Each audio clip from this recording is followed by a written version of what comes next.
title. I know. Deserves a round of applause, doesn't it? They've been performing together for 50 years and set the stage for the final dance on ice in the hometown of Nottingham in the farewell tour. And we're joined now by the dynamic duo to hear all about it. Welcome to the show, both of you. Love the colours today.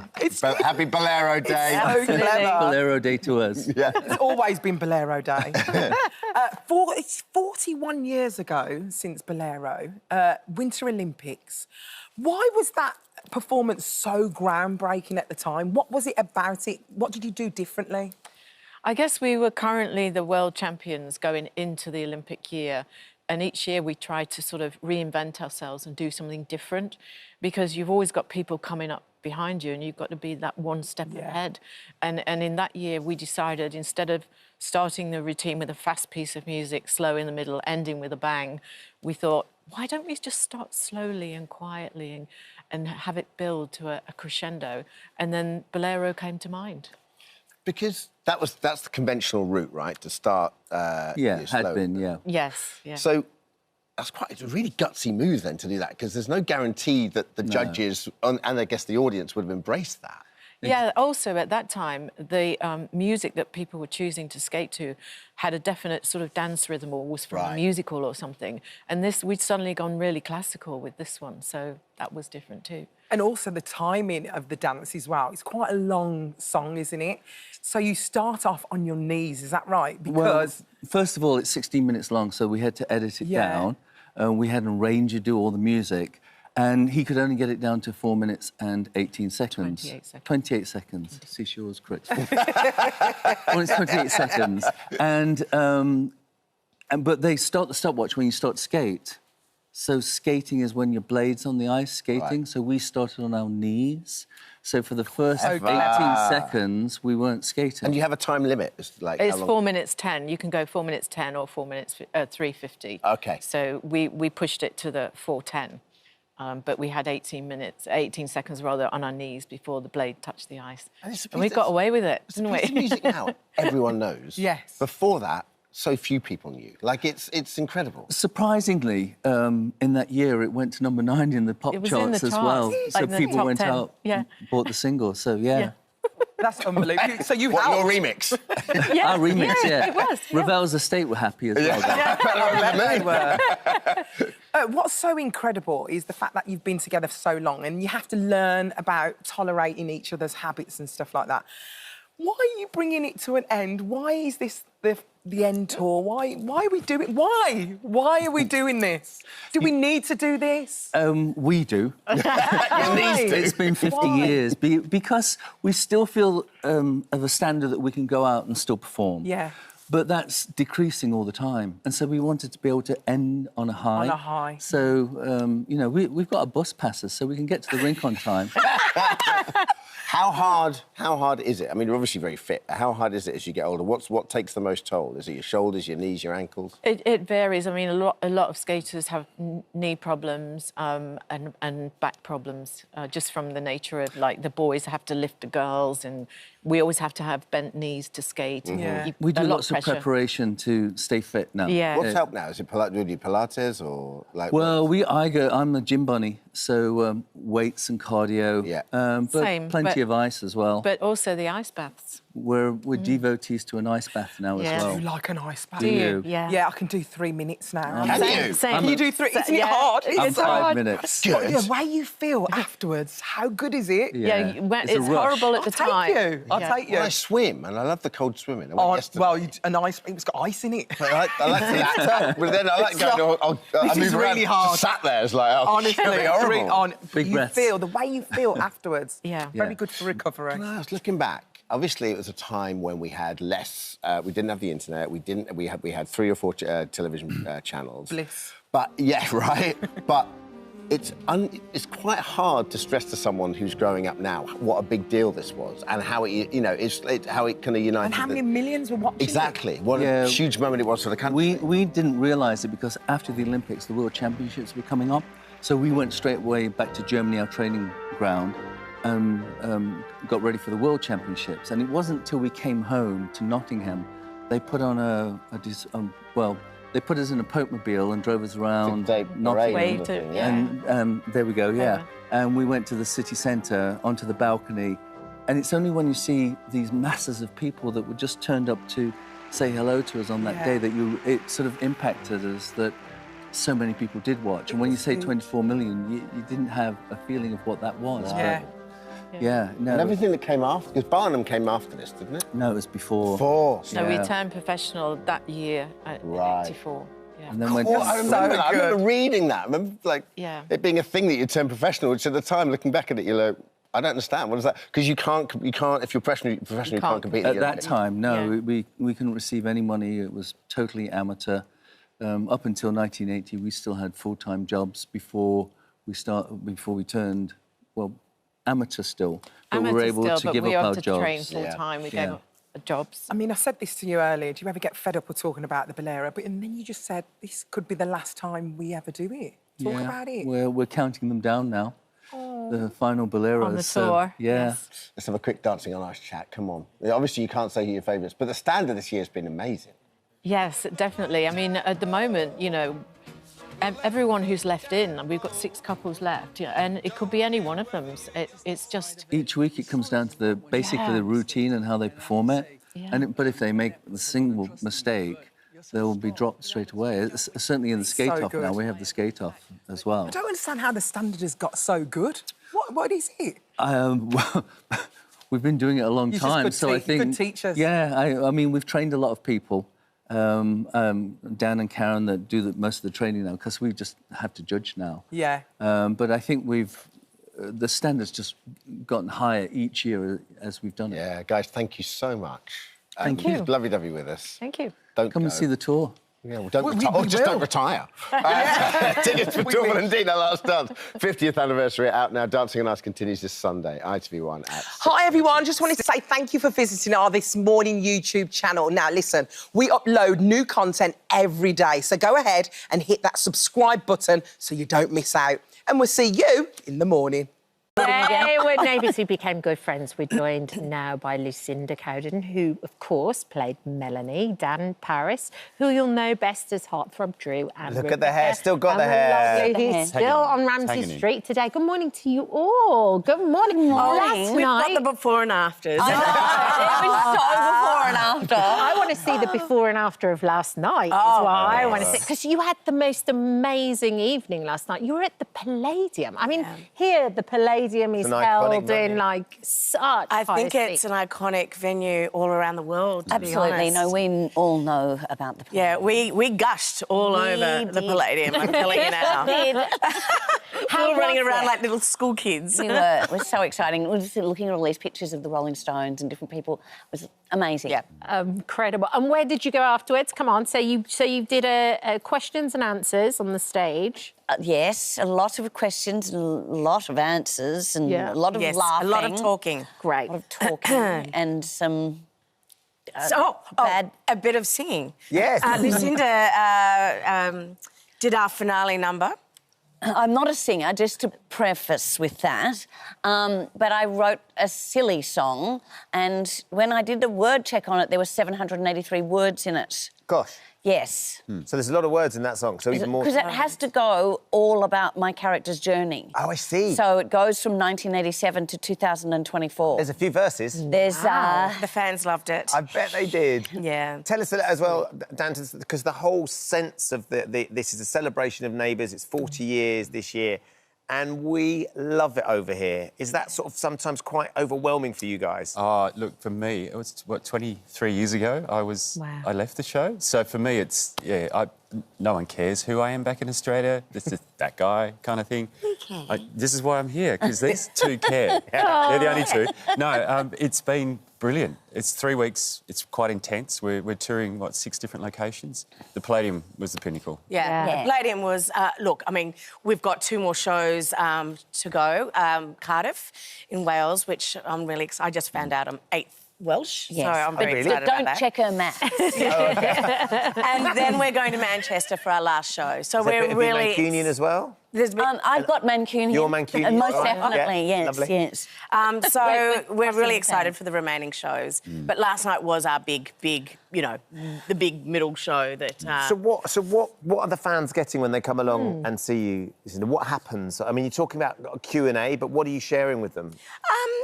Just a bit of background on ourselves, our storylines, our relationships with other colleagues. Yes. You know, the history of the show, past storylines, and just having a laugh. It was just a laugh and you know, a few songs here and there. It's a beautiful experience Yeah. to share with the fans because our fans bought the show back. Yes, of course they they did. So because of that, there is this symbiotic relationship that we have with them, and we feel like we have a relationship with them. So it's a celebration of.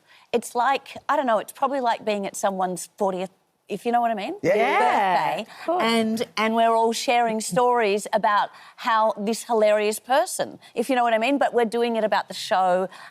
So it's a really intimate, even though we're in a huge place like the Palladium, Yeah. It feels it's a really lovely intimate. Yeah. Because, of course, we know, like, those fans that are there know you all, your characters so well.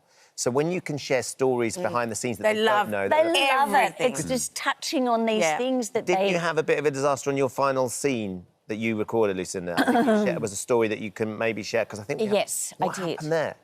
I was doing a scene where I had to give out drinks, so I've got sort of a tray in my hand, and I tripped. And because I had the drinks in my hand, I couldn't put my hands down, so my nose hit the concrete of the step. there you Look, are. there you Oh, go. my- that is an That's the most accident. unattractive photo that I will ever allow on television of myself. But yeah, it was really And that was your last ever That scene? was my last scene. And Rebecca had planned a big party for me. I was going to host a big farewell party, but we had it without hers. Oh my God. Yeah, it was a really sad. It was. I was very already terribly unfortunate last sad. day. And then I broke my nose. So and it split open, but it broke straight, which I've never heard of before. I was like, isn't that an oxymoron? But yes, no, it broke straight.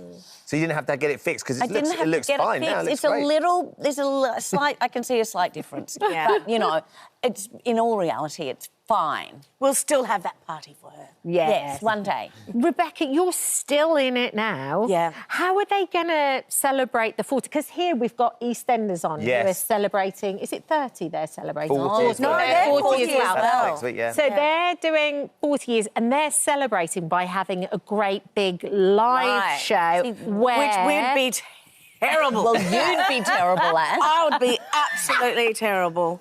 Because what they're we doing... heard about that yesterday. Because what they're doing as well is they're letting the viewers decide an storyline. outcome. Oh, the storyline. So what like we choose your own adventure. Yes. So Amazing. what we What a could great do idea. is say, you know, is your character and Paul on or off? Yeah. Or yes. And the viewers decide. yeah. You know, they should have done some sort of crossover, cross promotion. That would have been Love a great that. idea with us all I'm turning very 40. surprised that Yeah. they- What is planned for the 40th? Well, there could be some sort of wedding, and somebody could be making an appearance at that wedding, I believe. Yes. And there's always going to be a drama or two. Oh, so You know, much it wouldn't be drama. neighbours. So, No. so someone's going to come back. That's obviously done that. Well, I assume it can't be you. Well, it's been done. I don't know. He's come back once before. It's a good Remember point. in the It's a good dream? point. It's, yeah, I mean, you know, I'd love to go back. I mean, to be honest, working with these guys the last few weeks, I've had such a ball. Like, We've got gotten so to know many each memories. other. Like, this Yeah. was an iconic moment Yeah. in Neighbours and Soap sort of history. You know, the dramatic way to leave by falling off your horse. Yeah, I did it twice. It fell off twice. You should never go near horses, clearly. But yeah, I was just like I said. I've only just met these two on the tour. I got to catch up with Kim, who played Yes. Libby on Yeah. the show, which we've just reconnected beautifully. It's just like a long lost sister kind of relationship, and you know, we'll have a lovely future together, I think, as friends. But I just want to be around these guys, being creative in a studio. I just think it'd be wonderful after hanging out with you for the last 10 days. Definitely need to do something. And I wonder as well, though, Rebecca, because the show is still going. It got brought back, as you said, by the fans. Yep. How has it changed? How has filming Neighbours changed now from when you all first got in? And then you were in Home and Away, of course, before that, which Yeah. you all adored over here Yeah. too. How has the whole We thing don't talk shifted? about that other show. Oh, we're not allowed. How has We it do, changed actually. from when you all first got into it? Oh, look, I mean, you know, like any sort of production, it's always evolving. You know, people always ask me, you know, what is the difference between, you know, both shows. They're run very, very... They're so similar. And...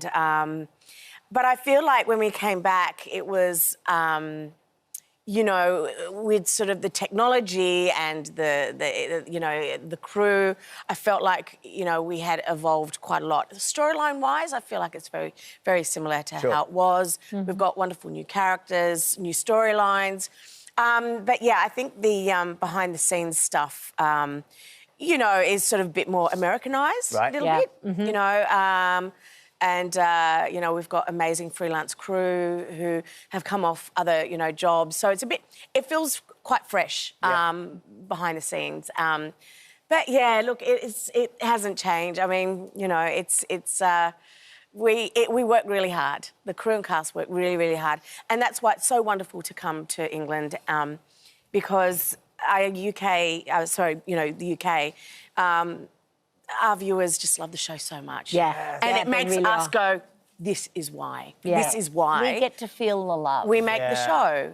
Because in Australia, it's not so... you know, like people go, oh, is it still on? Or, you know, it's sort of... There's a bit of... I thought it finished. Tall poppy syndrome going on. Yeah. But we'll keep celebrating it. Yeah, And we'll it's have you such back a on. wonderful, iconic show. Yeah. Yes, please. Thank you for dropping in, Thank especially because I'm not sure you've been to bed yet. I'm not sure. Oh, no, I have. I always look like this. Sorry.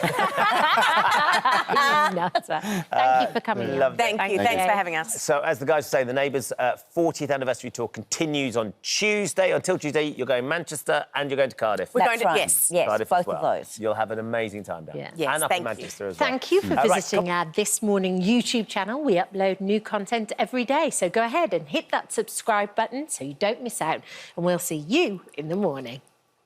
Now then, it's the sport celebrating 75 years of high-speed thrill, daredevil feats and drama unlike any other. On the surface, Formula One might be all about the cars, but it's the drivers who provide the heart and soul behind the wheel.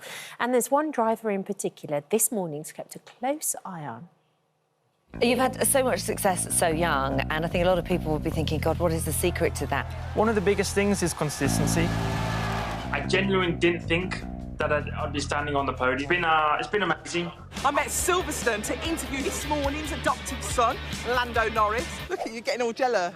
I haven't got anything for you, Bob. You're just our adopted son. I know, that's way better. Our adopted son, there he is. Good morning. How are you all? Very, very well, thanks, Len. Very Thank proud you so of you. much. Good to know I'm still your son. We love you here this morning. Thanks so much. Good to see you. What a nice guy. On Sunday, Lando Norris finally became Formula One Grand Prix winner. Lando! Come on!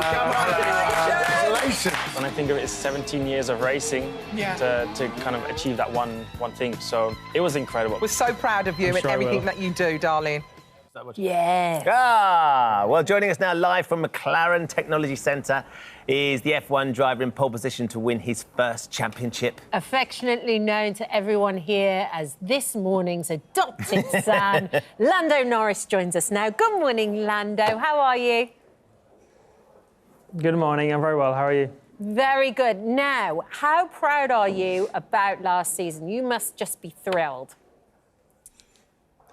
I am. I mean, for us, it's the first time in 26 years to win a Constructors' Championship. It was incredible. It was everything I dreamed of. Of course, I got to share it with the whole team. Everyone's still very happy. I mean, you can see all the signs behind me and stuff, you know, so it was an unbelievable year. It wasn't an easy one. We came from a long way behind in order to achieve it, so it kind of made it even more special, the fact it was so difficult to achieve. But went on to score our first wins between Oscar and myself and have an unbelievable year and end the season in the perfect way, which was on top. So proud of everyone here in McLaren, and it's been a very fun journey so far. Now, I'd imagine when you first signed for McLaren, you all talked about what the future could look like, what you all wanted to achieve. but we've just been watching that footage of you driving your beautiful car back to HQ with everybody lined up there waiting. You know, the idea of talking about something but actually achieving it. I wonder what this moment was like for you, being able to jump out the car and hold that trophy, the Constructors' Championship, in front of everybody up for everyone there. Yeah, it's. I mean, it's everything. This is everything to me. This is what I live for. This is what I've grown up doing my whole life. You know, so it's definitely one of my dreams ticked off. The next one is obviously to try and do it myself and win the drivers. And I gave it a good shot. Didn't quite get there and didn't do a good enough job. Simply, that's the honest answer. So we'll try and make amends this year and step it up a gear. But to see all of the guys and girls part of McLaren to play a small part in that's something that's very special. And I don't think you can get that feeling in many other ways in life, I think. So for me, a day, a weekend, whatever it is, a year I will remember. We will remember as a team. You know, this is part of our history now. So to have my name on that little booklet too is something very special. So, but this is early days. This is part one. I know I've been part of McLaren 8 years now, so to finally get it done after 8 years is amazing. But one is never enough with us, you know. We're always hungry for more, and that's what we want to achieve this year. Yeah, you mentioned the title, the driver's title there. How are you feeling about that going into this year? Are you feeling confident about it? I am. I think I proved to myself last year, and I've always been a guy who I never want to believe in hype of things, or I'm always kind of a seeing is believing kind of guy, especially when it comes to things that I'm doing personally, you know. So proving to myself last year that I can go and win races and I can dominate a weekend and I can fight against the best in the world, you know. I needed to prove to myself that I was capable of doing that, and I did it last year. I'm definitely not saying I did it perfectly and I did make mistakes. I think I had my fair share of mistakes and errors. But I'm happier I did it last year, and I can come into this year kind of confident. I would say I'm confident, which is a rare thing for me to be. Definitely not overconfident. I'm definitely not like, I've got this and I'm going to nail everything. But I'm in the best shape I've ever been, both physically, mentally, and everything. And I think we are as well as a team. So we have to be. I think the expectation is there, but the determination is also there. So I'm relaxed, I'm excited, but quietly confident too. He's so level-headed, isn't he? You belie your years. And you drive at 220 miles an hour as well, around corners, which is insane. Can we have a quick question about Lewis as well, of course, one of your heroes, one of your rivals on the grid. Of course. And he's going to be driving for Ferrari. What's it going to be like seeing Lewis in the red car of the Ferrari? I mean, when I'm on track, it doesn't make a difference. You know, he's a competitor and he's a guy I want to beat. It's the same when you're on track with anyone. There's always guys you give extra meters to, and there's guys that you know you can race well, and Lewis is one of those guys. So hopefully, I'm excited to race against him more this year. It's always an honor to race against someone like him, and always something I'm excited for, and I want to prove myself. He obviously wants to prove himself, like he will continue to do and fight till he stops in Formula One. But it's a cool story for him, you know, to go to Ferrari after everything he's achieved. I think it's a cool step. You know, a lot of people said maybe it's not the right thing to do and so forth, but yeah, I would probably do the same if I was in his position, you know. So it looks cool. It's an amazing story for him, and I know he's going to want to go there with a fresh mindset and show everyone that he's still got the Lewis Hamilton he showed, you know, for many, many years prior. So we'll wait and see. Yeah. And when you were younger, he was a real hero to you. And when you were growing up, how did you start getting involved in racing? What did you do? Because I think you started horse riding first of all, didn't you? Weirdly. I did. Yeah, I started on 4 legs, which one horse. Horsepower has gone up a lot since then, but I started on horse riding. More because my mum made me do it, but I didn't really like it. And I had a quick evolution of horse riding, quad biking, anything that I could then go to drive, I loved. Go-karting actually came quite a bit later. You know, I did quad biking, motorbikes. Lawnmowers? I would drive the lawnmower at home. I would mow the garden. I would mow the garden every day, you know, every week, as often as I could. So I love those kind of things. But you weren't quite heavy enough to drive it. Didn't you have to put weights onto the back of it to make it move? Yeah.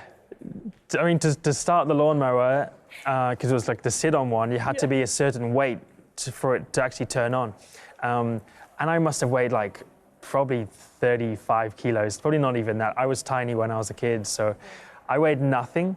So I had to go and get like big weights to sit on, so it actually would start the lawnmower, otherwise I wouldn't be able to do it. So an interesting start to my career, let's say.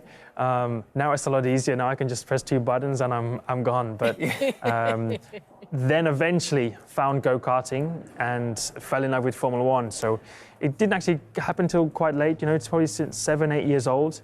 It wasn't like I grew up and I saw F1 and then I was like, this is what I want to do. Yeah. I kind of found a slower route into it. But I've always loved driving and motocross, so motorbikes, quad biking, anything that's kind of got an engine in. You're mad for it. I enjoy. Do you still mow the lawn now as well, though? Do you still enjoy mowing the lawn, Lando? Well, no, I don't. Someone does that for you now.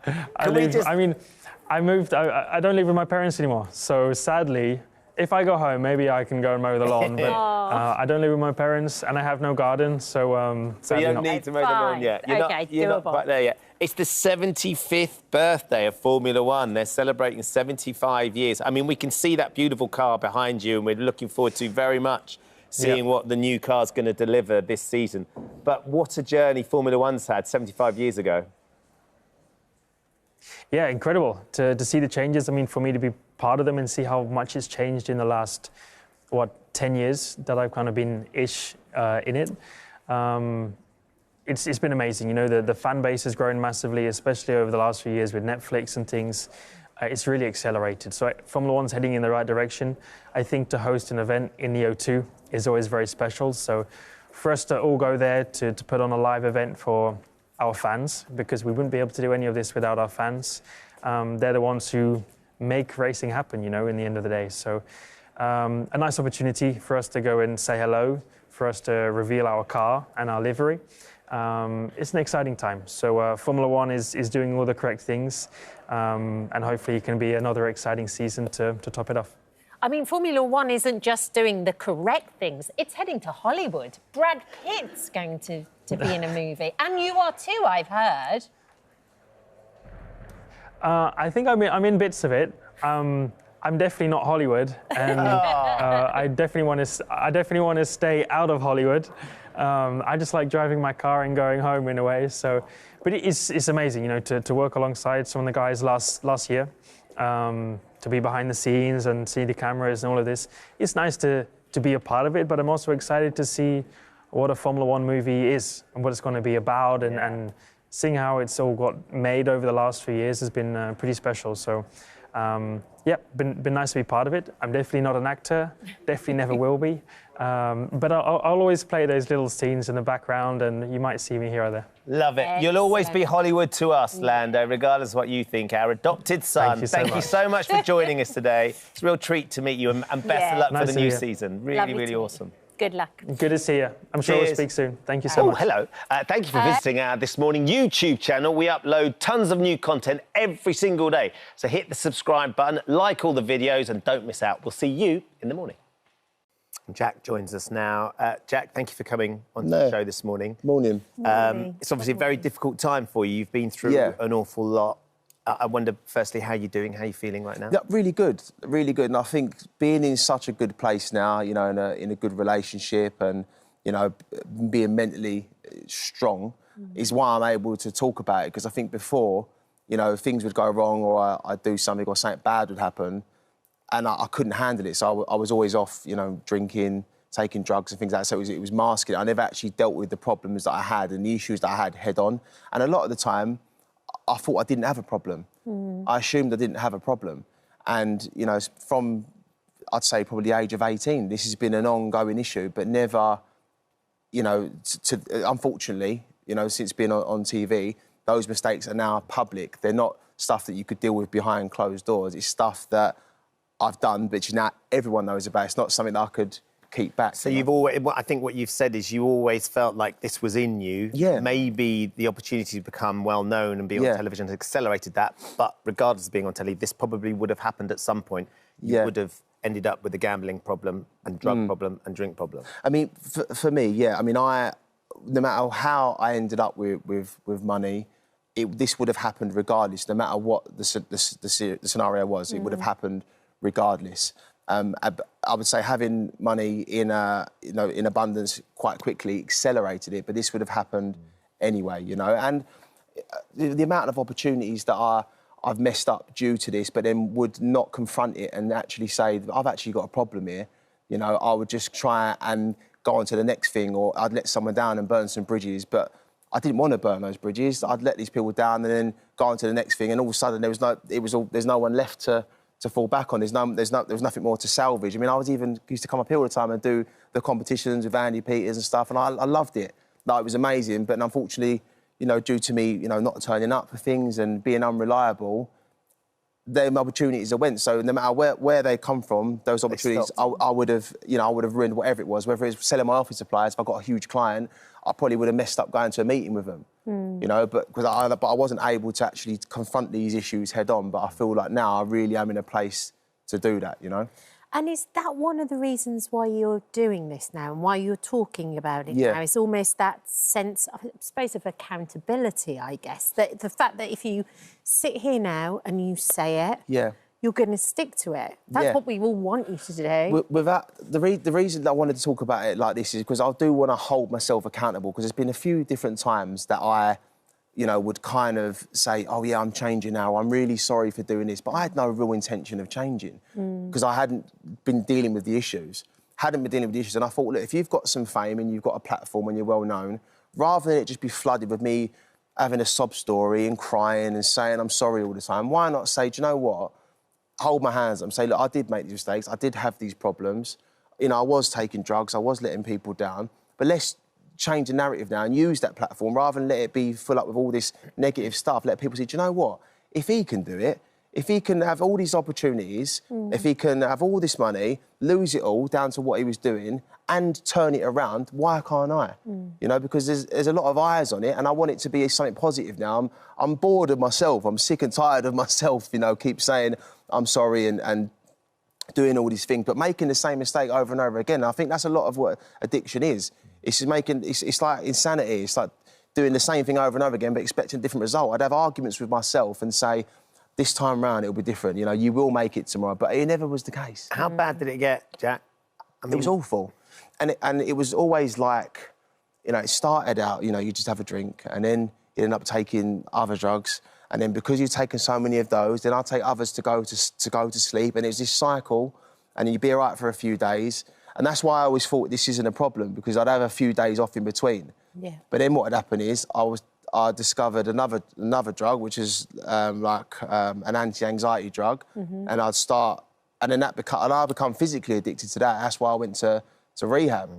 I become physically addicted. I never experienced physical addiction, you know, like experiencing, you know, withdrawals and things like that. And it was like, mate, like, how many times do you have to do this? And I think, you know, my family and my relationships and Chloe, they're all so supportive, but how much more have they got? How many more times are they going to be like, do you know what, Jack, yeah, it's OK, we'll get through this. There's got to be a point where they say, this is it now. And I think it got to that point where there was no more relationship to salvage. There was no money to go and even help yourself or go off to rehab. Well, that is one of the factors in this whole situation that you find yourself in as well, where you had a vast amount of money. Yeah. And you went through it so quickly because you'd kind of got this gambling addiction that was running at the same time. Well, it's not that. It was like these all went hand in hand. So I'd be, you know, I would be drinking and doing whatever I was doing, and then I wasn't in my right mind. So I'd think to myself, I'd convince myself, I know what I'm going to do. I'm going to go and win 100 grand today on blackjack. Never going to happen. Never going to happen.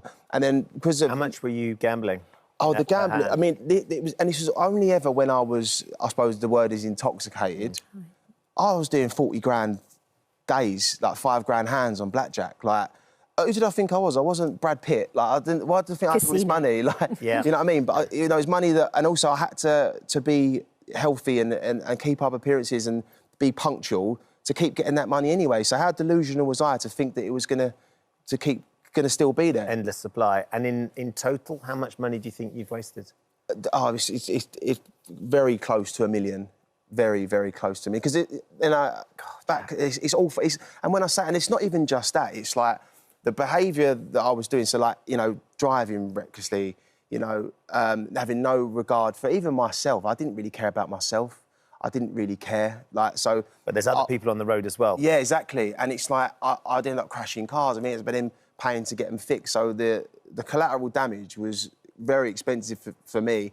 And it's all my fault. And that's why, you know, what you said about accountability. I hold my hands up to all this. This was my fault. You know, I'm dealing with the consequences. And now I want to set it straight. And a couple of times last year, you know, I sat there and I just thought, it's all over for you. You had the world at your feet. But I don't think it's, I've got so much more to give. Do you know what I mean? Let's change the narrative. And rather than keep trying to cover these things up, say, I messed up. I am human, but I won't do it again. And I want. Why now, though, Jack? Why do you feel like... Because I think you've been sober since Christmas Day. Yeah. So we're just coming into February now, so sort of a month and a half, getting on for 2 months, which is, you know, fair play.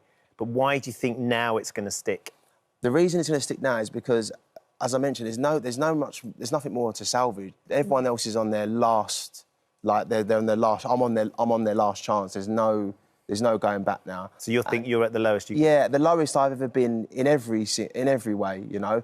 And it's like, I'm 32, and I'd always have this little argument with myself. And again, this is an addiction thing. You've got 2 people on your shoulder, but one tells you the reasons you should do it, and one tells you the reasons you shouldn't. And one of those arguments was always, you're only in your mid-20s. You're only, you know, you can still do this. But even that argument's gone now, that the addict was talking about in me. And it's like, now, you know, you've got an opportunity to turn this around. You've got supportive people around you. And I think as well, I've got more to lose now in terms of my relationships with my friends and my family. They're better, you know, with Chloe, and we're in a really good place. And like, I've never really had that. I've not really had that where I thought that's not worth losing. Everything that I had, I always thought, it's all right, I'll get it back. I didn't really care if I lost it. But this time round, I've got so much to lose in terms of stuff that you can't buy. Yeah. You know, I've got stuff that you can't buy. So what are you doing?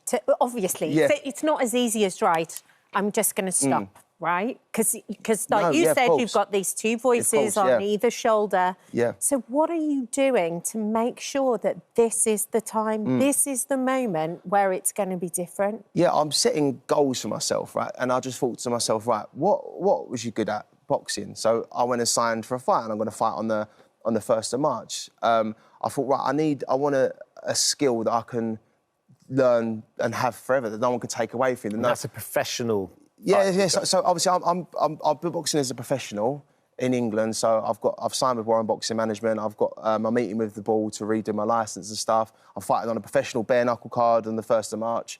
I also, you know, being in this industry, sometimes it's like those mistakes you've done, you're not right for this brand, and people telling you what you're not right for. Yeah. So I thought, OK, what can I learn as a skill that I can have for myself? That's why I doing a master's degree in financial trading, which no one can take that away from me. Then I earned that, and I've done it. I've also gone back to office supplies and stationery, which is where you originated. Exactly. So I'm back as a pen seller. So I'm doing that because I thought I'm good at it. I know what I'm doing, and for me, having those things, I'm comfortable with it. I've boxed my whole life, and I've sold pens since I've been 16. Stick to those 2 things, you know, as the comfort, because you know what you're doing. You're confident in what you're doing. Don't, you know, let loads of different things come into your head and branch off here, branch off there, because that's what happened before, I suppose. You know, I had so many different opportunities. I want to do that, I want to do this, I want to do that, and I never put 100% into any of them. So now I'm just fully focused on the things I'm good at and what I want to do and where I want to be. And what about Chloe as well? Because she's been incredibly patient and she's looked out for you. She's been through the mill, right? I love her. I do love her. And I really finally, I see a future. And I want to get married. I want to buy a farm. You know what I mean? That's what I want. That's what I want to do. And I see that with her now. But the person I was and the person I was becoming, that person couldn't hold down a relationship. That person couldn't even hold down a job. But this person, the person I'm becoming, I'm not saying it's all in the snap of her fingers, that's it. It's a lot of work, but I'm willing to put the work in now because I want to build a future for me and Chloe and I build a future for myself. And I want to finally change this narrative and stop filling it up with negativity and be an example and be, you know, want people to look up to me, because people did look up to me, but now I want them to look up to me for the right reasons. I think it really helps the minute you have structure in place like that. And I have to say, I've seen the interview that you've done with the newspaper. Yeah. And you look a million times better already, just physically. So it's working. Yeah, You're on the right path. I know. I'm just going to keep that up now. I want to try and get some abs, I think, as well, you know. Jack, good luck. Stay on it. Will do. Hold yourself accountable. Exactly Think that. about those people, but we'll keep our fingers crossed. And good luck for the fight as well. I appreciate it. Thank you. Thank you. If you or someone you know has been affected by anything that we've been talking about on today's show, you can find advice and support by heading to the helpline section on our This Morning website. Just go to itv.com/. Thank you for visiting our This Morning YouTube channel. We upload new content every day, so go ahead and hit that subscribe button so you don't miss out. And we'll see you in the morning. Let's talk a little bit of Hollywood now. We've got some magic for you. One of our greatest actors. Yeah, over the years, he's had roles opposite the world's biggest stars, including Carrie Fisher in Star Wars, Sean Connery in Indiana Jones, and, of course, Alison Hammond in his This Morning interview. You might have seen that. It is, of course, Harrison Ford who we're talking about. He's in town promoting his latest blockbuster role. So Sian went to say hello. Yeah, dead excited, all ready. You know, I've got the hat, I've got the whip. Yeah, so obviously big fan, Harrison Ford. I'm so ready for this. I'm a huge fan. Yeah, what do you mean, Memo? So he's not... It's Marvel. Hulk. I hired this whole costume. This hat was non-refundable. What do you mean? Oh, this makes me so angry. What? Harrison Ford has spent decades bringing legendary characters to life in movies such as The Mosquito Coast, The Frisco Kid, and Random Hearts. Oh yeah, and you might have heard of Han Solo from Star Wars and Indiana Jones. He's known for them as well. But we're about to see him on the big screen as we've never seen him before. Oh wait, hasn't he played a president before in Air Force One? Oh well, this time it's in a Marvel movie. Thank you so much, Harrison, for making time today to chat to us at This Morning. And welcome to the MCU. You know, this is a big universe with a lot of fans, a lot of pressure. Was it fun making this movie, or was that all you could think about?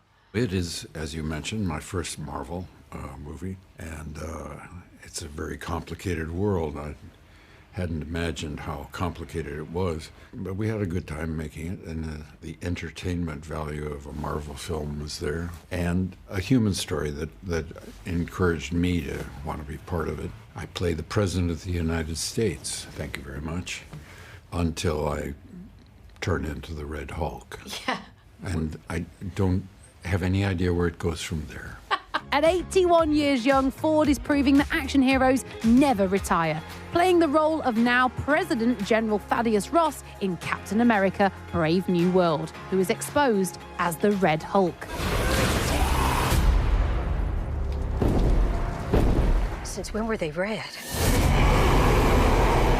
Do you have something that gets you into Hulk mode? Because you had to be very physical with your acting there. Yeah, I have no idea what I did. I was talking, and then I was the Hulk. I have no idea what anyone else has done in the transformation process. Yeah. So I was given liberty to create my own transition process. What makes you Hulk mode? Usually my wife. I don't know. Were you a fan of the franchise? Because, I mean, there's 34 other films to sort of catch up on. Was that quite daunting? I've seen a few. And I've seen actors that I admired having fun. And that was a draw for me, really. I want you, Captain America, to help me rebuild the Avengers. This movie looks epic, but what I want to know is this the last time we're going to see Harrison Ford as the Red Hulk? I did turn back into an old man. There's a potential, apparently, for me to be... I've said too much. Okay, I love this. It feels like we got something there. Fans can read into that however they want to. One thing that we noticed that we found quite remarkable, actually, is you are almost the unkillable man when it comes to your roles in cinema. There's at least 50 times you've been attempted to be killed in Star Wars, at least 50 times in the Indiana Jones movies, at least 10 times in The Fugitive, 10 times in Blade Runner. Well, having said all of that, there is only one thing left to do. It's time to present Ford the Forditude Award. This is for your survival techniques in all of your movies. You've almost been crushed by a giant boulder. You've almost been burnt alive. You were almost run over by a truck whilst trying to hijack it. Almost killed in a minecart chase, of course. Nearly eaten alive by giant flesh-eating ants. Stormtroopers almost got you at one point. You were thrown in a pit of snakes at one point, of course. I mean, the list goes on. Anything you'd like to say or any sort of acceptance speech you'd like to make? Thank you very much. Thank you. Thank you. I'd like to thank you and everyone else involved in this. It means the world to me. Where's that going to live? Oh, will that go somewhere proudly in your house? I'm going to carry it around for the rest of the day, like this. That's made my day. Nay, not the rest of the day, the rest of his life. That's amazing. Well done, Sean and the team. Captain America, Brave New World is out in cinemas this Friday. Thank you for visiting our This Morning YouTube channel. We upload tons of new content every single day. So hit the subscribe button, like all the videos, and don't miss out. We'll see you in the morning. So exciting, I love isn't it. it? It's so exciting. Yeah, the results are going to be revealed in a live show to celebrate the 40th anniversary. We're joined by the Albert Square trio themselves, Diane Parrish, Scott Maslin and Aaron Thiara. Hi, you guys. Good morning. Good morning. I can't tell whether this is brilliant, a stroke of brilliance, or a stroke of madness. Or nuts. Yes, just nuts. How are you feeling about it? Fairly calm. Scott, when did you find out that this was the plan? We had a meeting, a phone call with our boss, who sort of called all three of us in, which was strange. You have a little panic when it happens, because you think, oh, no. Oh, it's the end. It's the end. But, no, we all sort of were on a call and... About September, was it? Yeah, about September last year. 40th anniversary, you know, bringing everything together. They've done a really good job at that. There's going to be a lot of surprises for people. So it's exciting on many levels, not just ours. There's lots of different bits. Yeah. It's segments of really quite high-end madness. But at the heart of what they're doing there, Aaron, for the first time ever, they're going to let the audience decide the outcome of this relationship. What does that mean for the three of you and actually the rest of the cast and the writers and the producers of the show? It's been difficult the last few weeks because we've been shooting A and B stuff. So we're in April at the minute. Yeah. And so we've done. So you're a few months ahead of where we are on screen. Yeah, we've done versions after the live. So you're shooting loads of stuff that will never come to air, depending on what the choice is. Yeah. Which is a bit. Yeah. That's just being the So it's been double workload, but more for Diane, really. Not really. Not really. You didn't have to agree. Trying to be polite. Scott's got very little sympathy. He's a youngster, still there, keen to keep everyone happy. Yeah, he's Don't young, let it affect your I'm old choices. and bitter and twisted. But Diane, I saw you the other day being interviewed by Ali and Dermot, and you said, when they call us into the office, we know that there's something afoot. When they first broached this idea with you, I know you've done it before on The Bill, haven't you? Yes, Scott and I both did a live on The Bill. Yeah. And we've also done 2 or 3, I don't know, 2 lives at EastEnders. Right. But you're never just used to it. It is because we spend so long filming, going again, picking up, fixing things, that suddenly to do it and have no other chance to get it right, it is scary. And also, it's not just a live for us, it's a live for our crew, it's a live for our costume, it's a live for everybody involved, the cameraman, everybody. Yeah. What will that last dress rehearsal, Scott, be like before you go live on that app? Hopefully that one will go well, because if it don't, we're going to be going, ah! But no, it's such a, as Diane said, it's such a big deal. We've got a lot of things involved that aren't in our normally daily sort of running of the show. So we've got a lot of these trucks coming, you know, the live truck. Yes, so of course. You can't help but get, you see that and you start to go, That's when you go, it's real. But it's a bit more different. I'm just trying to sort of say, you know, it's another episode, but it isn't, of course. It's massive. The crew's, it's probably doubled in number, and it's like there's a lot of people focusing in. It's almost like a composition. All these different, like the woodwind, the strings, everyone's coming together to play this thing, and And the stakes are high because it's live. So, yeah, it's exciting and nerve-wracking, as I can vouch for, because I did the last one. I went, away. No, I did. We had a moment. I nearly said, can we go again? No, You were very good, though. I nearly went, And you stopped yourself? Well, I had a little mate. I looked at Jake, who was looking at me like that. So it's great, you know, and there's lots of little things that happened in the live, which, you know, in a way, you beat yourself up about it, but part of the process is it's good to show that it is live. Yeah. And that you're not lying and you're not fudging and it isn't a take that's been pre-recorded. So, yeah, it's stakes are high, it's really exciting, everybody's can't wait. So they've done them before, Aaron. This would be your first live ep, obviously. I mean, you all do live theatre and that's, Shakespeare. And you've done plenty of live performance, but does this feel different? I don't know if I'm naive to it all. I feel all right. Well, this morning I felt all right. Tomorrow might be different, but I'm just breaking it down like that. Like each day, take it as it comes. I'm trying not to do anything different out of my routine. Yeah. Like learn it the same way, and we get a few more rehearsals, which is different, but that's a joy. And but the reality is, you won't know till 20 minutes before that live ep which script you're going to go with. Exactly. Yeah. Yeah. Two versions you got to learn, which is going to be hard for Diane, I think, out of all of us. Yeah. Diane's got this I've got way a or whole that two way. in my head. So you imagine she'll start going the other way with the wrong one. Yeah, I've just got to suddenly bin one off and go, right, that's the one I'm going with. So it's actually, I've never had to do that. But the way, like Aaron's saying, treat it like an everyday process, because we get days where we're meant to shoot 2 scenes and then they say, oh, we haven't got time to shoot that one, it's dropped. Yeah. So I'm going to just treat it like that scene's been dropped for the day. Yes, yes. This is the only one we're shooting. Compartmentalise. Exactly. Yeah, for sure. Stay focused. And Aaron, for you, like, to be involved in this, you're quite a new... in comparison to these guys, you're quite a new member of the team. Yeah. But you're also... Thank you, Ben. But you're also... You've been named Best Villain. Yeah. Like, the audience have really kind of taken you to their heart. Yeah, I've been very lucky.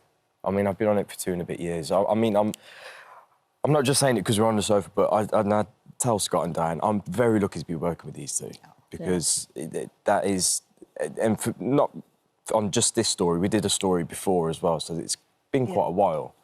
For my time on there, it's been working with Scott and Diane, and it's been a joy, and it continues to be a joy, and hopefully, whatever that is voted, if I can still work with these guys, then I'll be more than happy. I think that's the thing that we're all upset about a little bit, is the repercussions, because it's culminated. Yes, you make a choice. But I still think there's a lot of life. We've had a great time, and it's built to this point from all of the backstories. But he's new, but in 2 years he hit the floor running. And he's been brilliant. So. Well, look, obviously it is your public out there that are going to be making those votes, so we thought we'd give the 2 of you the chance to pitch for their vote next week.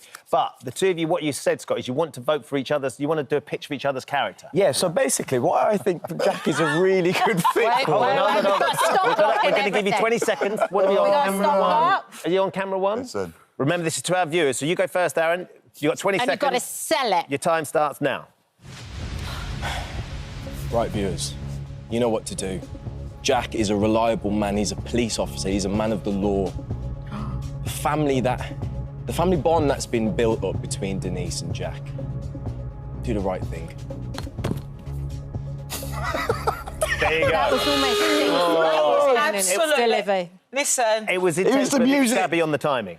Right, let's go to go to the old hand. So you're going to, where are you going? You're going to go to Perry. You're going to go to 1 there, Scott. Okay. So you've got 20 seconds to sell the role. Who should they vote for? Go. Go.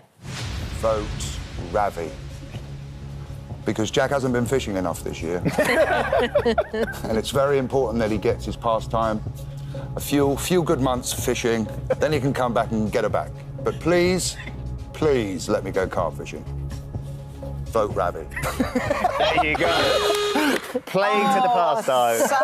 We love it. Thank you all for coming in. Thank we will be you. quizzed and we'll be watching. Thank it's just you. brilliant. So if you want to help decide Denise's fate, voting officially opens after next Wednesday's episode of EastEnders at 8:30. The result will be revealed in the following day's live episode. Don't make it about the fishing. Don't make it that. It's about the character. Thank you for visiting our This Morning YouTube channel. We upload new content every day, so go ahead and hit that subscribe button so you don't miss out, and we'll see you in the morning. Though we watch them navigate love, loss and legal battles in the hit series The Split, but as they reunite on stage, Nicola Walker and Stephen Mangan are taking on a very different marital dilemma. In their new West End show, Unicorn, they play a happy couple who decide to bring some excitement into their lives by adding a third person to their relationship. Yeah, they're joining us now alongside their third person, the co-star, brilliant Erin Dirty. Good morning to all of you. Morning. Lovely Good to see you. morning. It's, Nicola, it's such a provocative idea, this. It's something that I've interviewed people in thruples in the past, and it's something that's talked about around dinner tables up and down the country. You guys are playing those characters on stage. What's it been like for the three of you? Well, you've probably had more experience of talking to real people than we have. We are a completely made-up group, and it's been fascinating, hasn't it? And what's been most fascinating is the audience reaction. Right. Because we're up and running. Yeah. Yeah. So quite a lot of shock, quite a lot of chatting between scenes as the lights go down. So you can hear them sort of commenting on what's been going on set. Yeah, absolutely. Because the play addresses all those things, the questions like how does it work emotionally, mechanics of it, you know, everything. All those questions you have about, like, three people in a relationship. Most people say, you know, dealing with one other person is pretty a full-time job, but yeah. I'd love to be a fly on the wall in the bar during the interval and the discussions that it opens up. Yeah. There's quite a long scene break after, I think, the third scene, and you can hear the audience turning to each other and discussing, because already by the third scene, we're up and running, and you know what's happening, that these three people are going to get together in some form of a relationship. So you guys are the couple. Yeah. Erin, you are the unicorn. Yes. Is this quite complex to play every single night? I mean, I think the joy and beauty of the script that is so wonderfully written by Mike Bartlett is the fact that all three of us don't anticipate this situation arising in their life. Like, I'm not rocking around calling myself a unicorn. Like, it's the context of these people meeting at this moment in time that causes the whole thing to snowball, and that's what's fun to play every night. It is provocative, though, as a subject. What do your friends make of it? Because I imagine it's one of those things where you kind of go, oh, we're doing this really interesting part where I'm going to play the unicorn in a relationship, and that starts that conversation with your mates as well. Could you do that? Are you doing it? Have you done it? I don't know. I mean, I've never done it, but I feel like we're at a moment in time when people are more open-minded, and actually that's kind of the whole point of the show, is that it just opens the conversation. But that's interesting that you say that, because obviously the other thing the play deals with is the generational differences going on in society at the moment. So, of course, Kate and Erin are going to come into the rehearsal saying, you know, this is not... Yes, it's unusual, but not, you know, not unthinkable. Whereas our come in, Like, you're kidding me. What? Yeah, my family were, what? I'm coming to see you do what? And that is the difference. Yeah. What did your family say, Stephen? Well, I mean, the whole thing is fraught with difficulty all round, but what I love about the play is how funny it is as well. Right. You know, and it gets to all the toe-curling embarrassment of just getting... I mean, it's embarrassing. It can be awkward when you meet someone just one-on-one. Yes. But when there's three people and trying to navigate all the different complex relationships, yeah, I mean, like Nicola said, you can hear the buzz of people as soon as the lights start to dim. People want to discuss what they've just seen. And these people talk at a level of honesty that is quite brutal. Yeah. Husband and wife that are really shooting from the hip and being very, very truthful. Yeah, not sugarcoating anything. No. But they do love each other within this relationship. It's not like... And you guys obviously love each other. You've worked together so many years as well. So does that make it all more comfortable as well? It's helpful, isn't it? Yeah, they didn't want to do a show about a couple whose relationship was over and the only way it was going to survive. You know, they love each other, they're happy together, but things are starting to go a bit stale, you know, in the bedroom and just in general. And, you know, Nicola's character especially can see where this might end up in 5, 10, 15 years. Yeah. Wow. Do you think your characters in The Split could have done with trying something like this? That might have... There's absolutely no way... They would never have gone near this. And Nathan would have gone near in a million years. Well, hold on. Nathan's earring, it felt like that was a departure. Nathan's earring wasn't a cry for help. Well, it was a cry for help. But that's as far as Nathan would ever go. Yeah, I mean, this still, your ear... I mean, there was something about it. Don't put it away. It's too early in the day. There was something magical about seeing you carrying that earring off in the way that you did. And the way I did. And the way that Hannah's sisters, sort of, you know, the two of them are so fabulous. It's like, when can they start on the earring? You can't get away with anything in that family. No.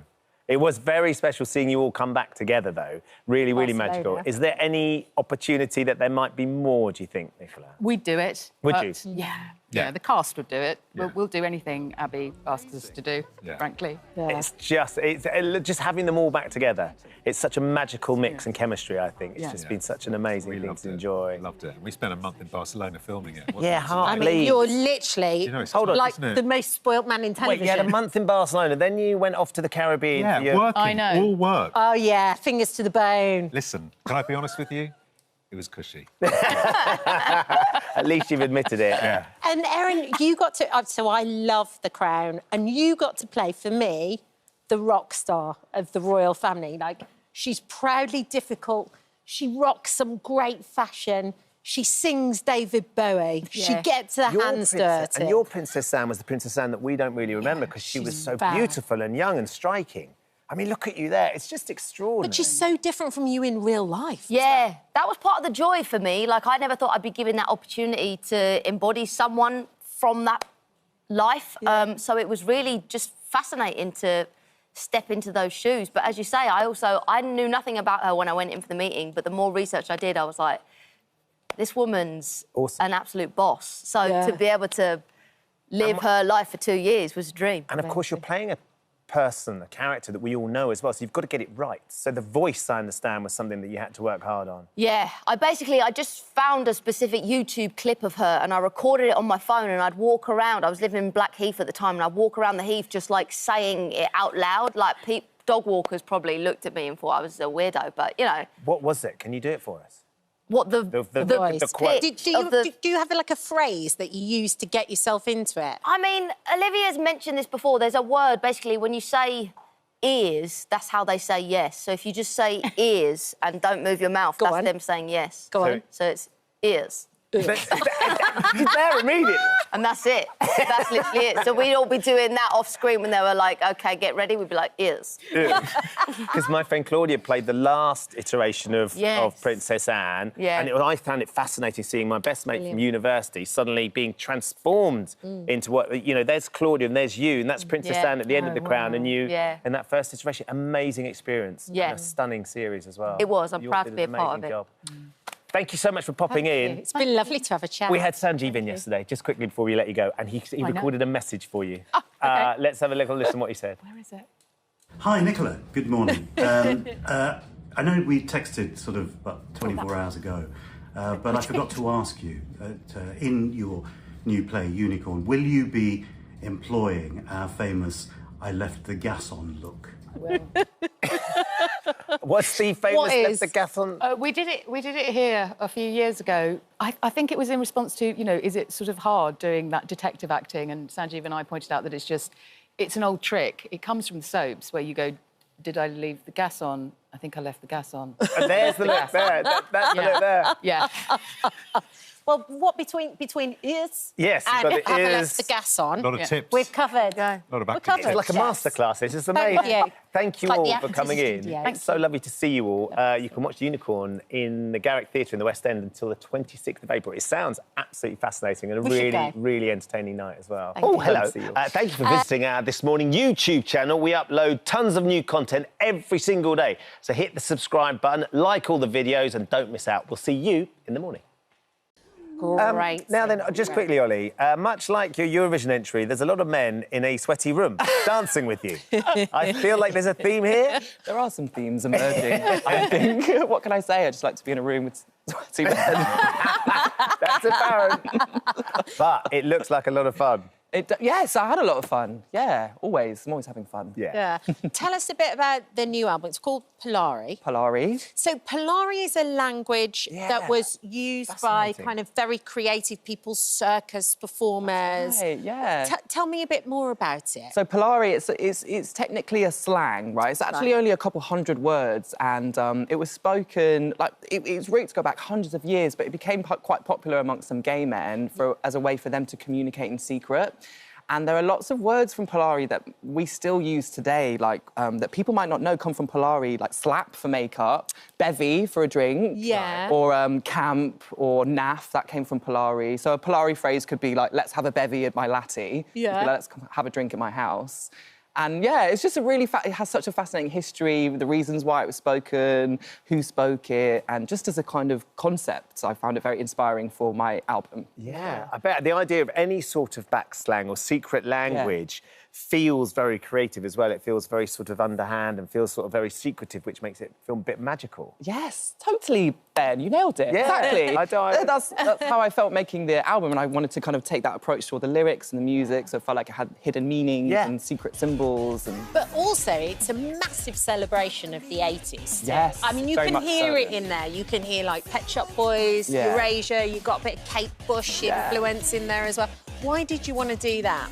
I love that era for so many different reasons, and I think when I was making It's a Sin, I really got a chance to just like dive into that era so much, and I've always loved that music. But then for this record, I was looking for my kind of gay heroes that came from that time, you know, the Pet Shop Boys, Erasure, like you say, so Jimmy Somerville. I mean, there's so many, and I thought, you know what, I'm going to lean in and just really pull from that decade. To make It's our decade, really, wasn't it? It's when we sort of grew up through the 80s. And Ollie, as Ollie just mentioned, It's a Sin. I mean, that was so... When you played Richie, it was just so heartbreaking and so brilliantly done, and like a celebration of freedom, but silence and fear and everything all rolled into one. Yeah, thank you. I mean, it was honestly a life-changing experience making that show, and I've actually been visiting some HIV charities recently, the Sussex Beacon in Brighton, Sahir in...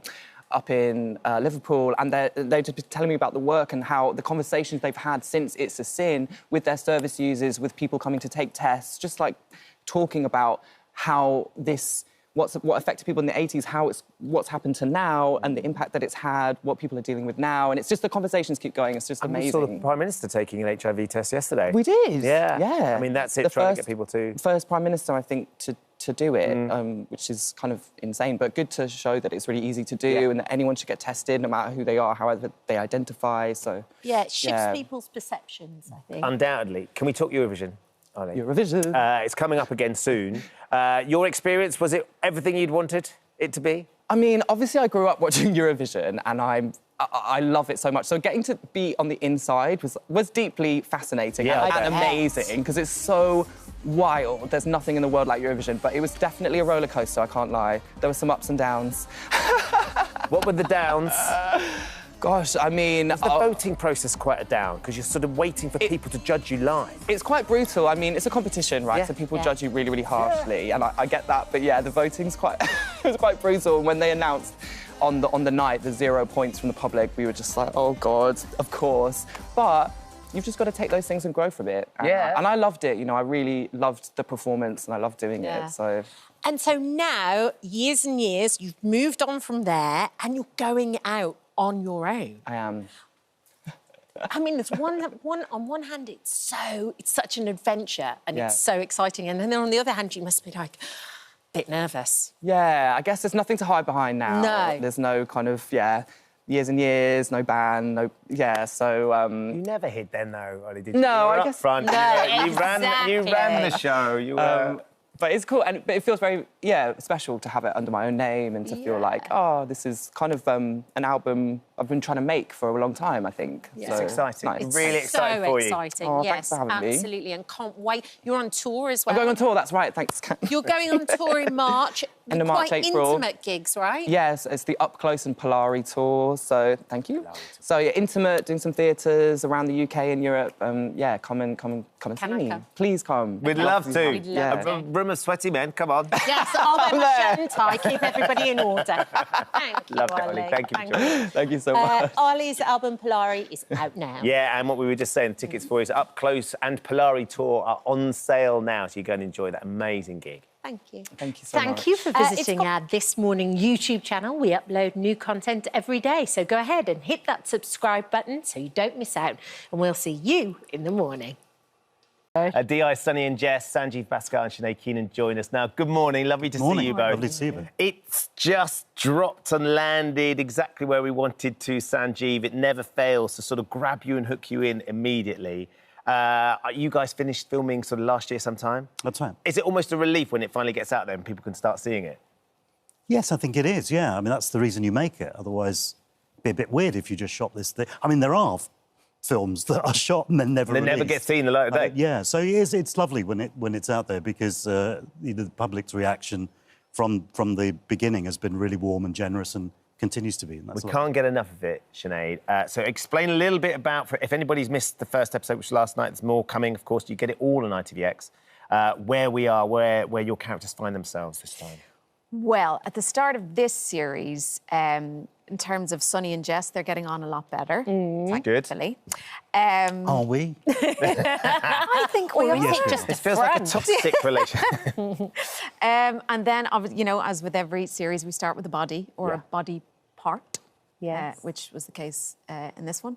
And then, as ever, we're introduced to 4 different kind of disparate people, and you kind of wonder how, in the name of God, are they connected? Yes.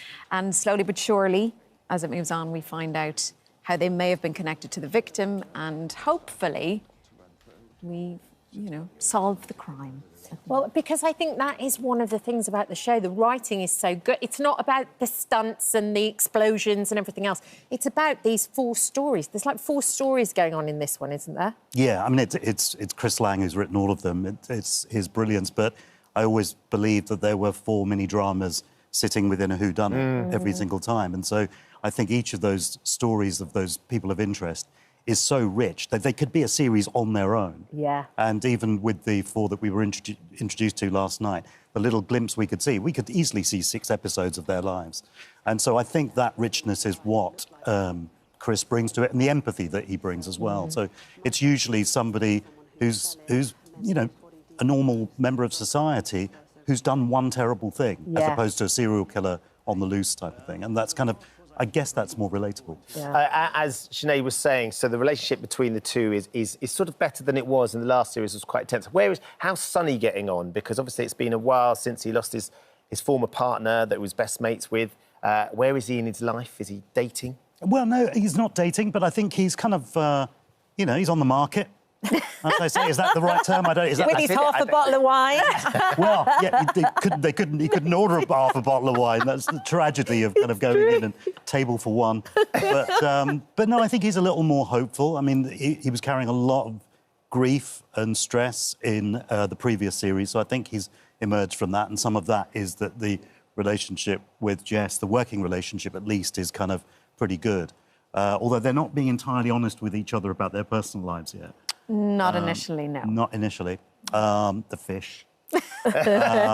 So, yeah, I think he is in a better place, a more hopeful place, yeah. Yeah, you were talking then about the personal lives. Your sister, in real life, actually plays your sister... In the show? Yes. Yes. What was that like? Because she has an affair with your husband. Yes. In the show? In the show, not in real life. I can confirm this has never happened. Should we get Linda back? Yes. Yeah, we didn't do sister-sister relationships, did we? It was about the daughter. Oh, whole different ballgame. Yeah, no, my sister Grania plays my Jess's sister. Yeah. And it was lovely. It was lovely just to have her on set to hang out with, because she's moved back to Dublin, so I don't get to see her as often as I would like. So that was lovely. And I think I can say she makes a return. Yes. Ooh, okay. Interesting. Are you any good, Sanjeev? This is the 6th series of Unforgotten. Are you any good at working out who's done it or what's been going on, or are you as hopeless as the... well, I say the rest. I certainly am. I sit there for every episode going, I didn't see that coming. Oh, no, I think I'm slightly worse. Oh, excellent. That's good news. Because the thing is, I've got the script in front of me, so I can reread the pages, and I still don't get it. So I don't think, again, it's testimony to Chris's writing, that even I, after 6 series, turning the pages and trying to guess who it is, still get it wrong. And if I get it right, it's for completely the wrong reasons. Oh, OK. I love the idea that it's a detective and you can never guess who it is. But also, you came from this comedy background, not necessarily drama as well. Yeah. Were you surprised when they approached you for the role? I'm still slightly shocked I'm in it, It's to be just quite like, honest, what? Kat. It's kind of... Yeah, it took me 2 series before I asked Chris Lang why he'd cast me, because I thought if I asked him before that, he might just say, oh, my goodness, we made a terrible mistake. You're right. You're absolutely right. What were we thinking? So, yeah, I was surprised. And I think one of the things that Chris said to me about the casting generally, which I think is amazing, it's the people who've come in this time are as incredible as all the ones before, as with Sinead coming in, was that Chris's idea was that if you had comedy timing, which you can't teach, it's impossible to teach it, and you can apply that timing to drama, you've got everything covered. You can do the light stuff and you can do the more serious stuff. And I think when you look at the casts, past and present, they all had the ability to do comedy. Talking of past casts, am I right, Sinead, in saying that you initially turned down the offer of the role because you thought, I can't possibly follow the footsteps of Nicola Walker? I'd love to think it was a straight offer, but it wasn't a straight offer. Oh, OK. I'm going to be honest. No, I got a call to say that the people at Unforgotten were going to give the script to 3 actors, and I was one of them, and could they send me the script? And I thought that was so lovely and kind. Thank you so much, but absolutely not. Because of, you know, Nicola is so brilliant. I thought, God, whoever does that is going to be, you know, peeing against the proverbial. Yeah. From the get-go. But then my agent did her agent thing and convinced me to read it, and then, of course. Thank goodness she did. Absolutely. Do you know who the other 2 were? I couldn't possibly comment. Oh, No, I don't. I like it. I think it's Miriam Margolyes and Emma Thompson. That would be one I would want to see, too, for sure. What about the new show you're doing for Netflix as well? Because you finish this and then you go straight into that, too. Yeah, I finished Unforgotten on a Wednesday, and on the Monday I was in Belfast doing a new series called How to Get to Heaven from Belfast. Which sounds like a fascinating challenge. Great fun. It's Lisa McGee who wrote Dairy Girls. Oh, amazing. It's her new project. A lot of humour. Say no more. Yeah, does it surprise you, Sanjeev, that with all your vast acting experience, the thing that people are most intrigued by is Sonny's backpack? It seems like it's become an iconic part of who he is. Well, the thing is that, you know, when I chose it as a... It was just something to carry your stuff in, and I thought it's practical, and he had kids, and so it became this thing. But then from the second series onwards, I just got the costume department to fill it with anything they wanted. Yeah, and I promised that I wouldn't look at the contents until the end of the day. So when I'm carrying around the backpacks in those scenes, I have no idea what's in them. And you get a lovely surprise. And at the end, and I then take a picture. body part. Yeah. That could just be please. a body part. So it's been a while since you've had your backpack, because you finished filming last year. So we've got you a very special present, because we thought you might want to be reunited. We've got your own backpack, which we've actually filled, the team here have filled with some exciting things. Have we double-checked what's in here, by the way? Firstly, there is this morning tea towel that you can take home. That's lovely. Give that to Mira for us, too. It's Valentine's Day. Oh, no, give that to Mira. So you can have that. Oh, that. OK, I get that. David Domley's about to teach us how to do terrariums. So that's a sort of little terrarium. And then seeing as it is Valentine's Day, we thought the perfect Valentine's present would be you with... Who's got that? There we go, on camera 2 there. You with your... Well, obviously that was his grandmother, but that's your wife. Yes, I mean, that's what she looked like this morning, so it's kind of... Linda Papadopoulos, we need you! And you can take that backpack as well. well. Thank you very much. It's lovely. It's lovely. Thank you both for coming in. Thank you. It's a wonderful series. Just absolutely love it. Sinead, lovely to meet you as well. Yeah, Unforgotten continues tonight at 9 p.m. on ITV1. Oh, hello. Thank you for visiting our This Morning YouTube channel. We upload tons of new content every single day. So hit the subscribe button, like all the videos, and don't miss out. We'll see you in the morning. Now, our next guest has swapped her safari boots for ice skates, but can Michaela Strachan's dazzling move take her all the way to the Dancing on Ice final? Birds do it, bees do it, even educated. I love the unison that you have together, and it looks so well rehearsed. Perfect. That was the performance of the night. It doesn't get better than that. That's incredible. I mean, it was an Oscar-winning performance tonight, wasn't it? And the relationship that you have with each other, you're really telling a story. It looked flawless. You captured the beauty of the film and the music. You're incredible. You know, the spirit, the energy that you put into it was fantastic. 'Cause this is Africa. Just keep doing what you're doing. I think you are so capable and so incredible. Well done. I mean... Wow. Michaela joins us now. I mean, just to put into context, we had Steve Redgrave in last week, and Steve was brilliant. But Steve was lovely. On his own admission, just went, well, I can't do this, and fell over a lot. You look like a pro. Yeah. Do you know, I've absolutely loved it. I've really loved it. And I trained as a dancer a long time ago, and that's been buried for many, many years. A, because I've gone into wildlife, and B, because I'm in a very sport-orientated male family that love cricket and football and rugby. So I've found that passion has just risen again, and I've just loved the performing side. Wonderful. And yeah, I mean, I kind of have exceeded my own expectations, I think. I thought I'd be really rubbish. And, oh, my gosh. Because I was terrified. I was absolutely terrified at first. You know, I got on the ice, I wouldn't let go of my coach because I thought I was going to fall. And, you know, I'm at an age where if I fall and I hurt myself, it's going to take a while to mend. Yeah. And so I was terrified. And then last week I got the criticism from the judges that I skated too much on my own. And I'm so proud. I'm going That's not criticism. to the judges. You're skating on my own. Yeah, I'll take it. Well, obviously, you said that you trained in dance a long, long time ago, but there's a difference between training in dance and putting dancing on ice. I mean, what an absurd thing to do, really. Put these sharp things on your feet Crackers, and, isn't it? you know, go on a hard surface and think you can skate. I mean, who thought that was a good idea? But, yeah, I mean, I've worked really hard. I mean, there's no doubt about it, I've worked hard. And my coach, my partner, Mark Hanretti, is just wonderful. And he's so patient and so encouraging. I don't think I've ever met anyone so encouraging. Oh. And, you know, he'll do anything to make me look good. And we've worked really hard together. We're both workaholics and we're both really striving forward. Yes, and so, yeah, I mean, it's just been an amazing journey so far. I think what I love about you on that show, Michaela, is the fact that it's a testament to, and it's not about, you don't have to go and compete again, but it's about reigniting an old passion and an old skill, that everyone learns something when they're a kid and has a passion when they're kids. And because then life takes over, you kind of bury it. And it's just so great that you're doing it, and you know, you're an inspiration to people that go, actually, do you know what? It doesn't matter if it's checkers or football or dance. It's something I used to love. I should get back and do it. Well, I really hope I'm an inspiration for people of my age, because I think, you know, I used to do mad things when I was younger. I used to do wildlife programmes like Michaela's Wild Challenge, be challenged to do all sorts of crazy things with wildlife.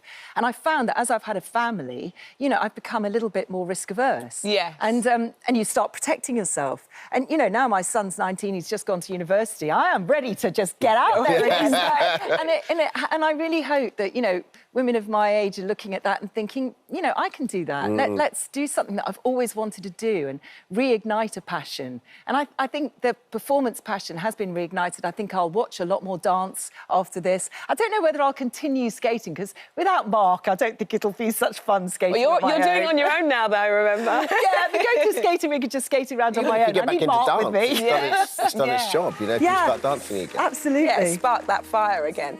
Well, I always, when I think of, you know, when I see everybody signing up for Dance on Ice, all I think is how brave everybody is. Because when I think of Dance on Ice, I think accidents. To do it, I think accidents, I think injuries. Have you managed to stay injury-free? Oh my gosh, you hate saying it on live television. Yeah, I know, I'm going to touch wood. You can touch my wood, head. touch wood, touch wood. But I fall a lot. I mean, I think that's the best thing I did, was the first time I fell and realised I hadn't hurt myself. And so now I'm not frightened of falling, and so you tend to fall better. I mean, both of us, Mark and I, fell the other day. I fell last week flat on my face. I seem to have been OK. I did pull a muscle. Look at that. That's a Gemma Collins fall, isn't it? It's like flat on my face. Remarkably, I got up and didn't hurt myself. I thought I rather styled out that fall. Yeah, if I did that on the show, I mean, yes, you did. Now it just looks like it's supposed to happen. Yeah, exactly. I think, the worst thing that's happened is I pulled my intercostal muscle, which is the muscle that goes between your ribs, and it went into spasm when we were training. And I did think, gosh, if that happened on the show, that'd be really embarrassing, because you literally can't move. It goes into spasm. You're like, oh, no, I can't move. But, you know, physio, anti-inflammatories. There you go, exactly. Off you go. It's a nice survival kit. So, it's kind of weird where you're out of your comfort zone, but you've been out of your comfort zone for so long. I mean, this is like, you know, the stuff you do and the stuff that a generation has grown up watching. I mean, the shark story comes to mind. Can you tell us a little bit about that? Yeah, I mean, I've done nuts things, really, in the past. And I look back at myself and I think, was that really me that did all that crazy stuff? And as I say, the programme Michaela's Wild Challenge, I was challenged, the shark one in particular, I was challenged to feed hungry sharks underwater. So they put me in a chainmail suit and down I went diving. And I do dive, I'm an advanced diver. We were in the Bahamas.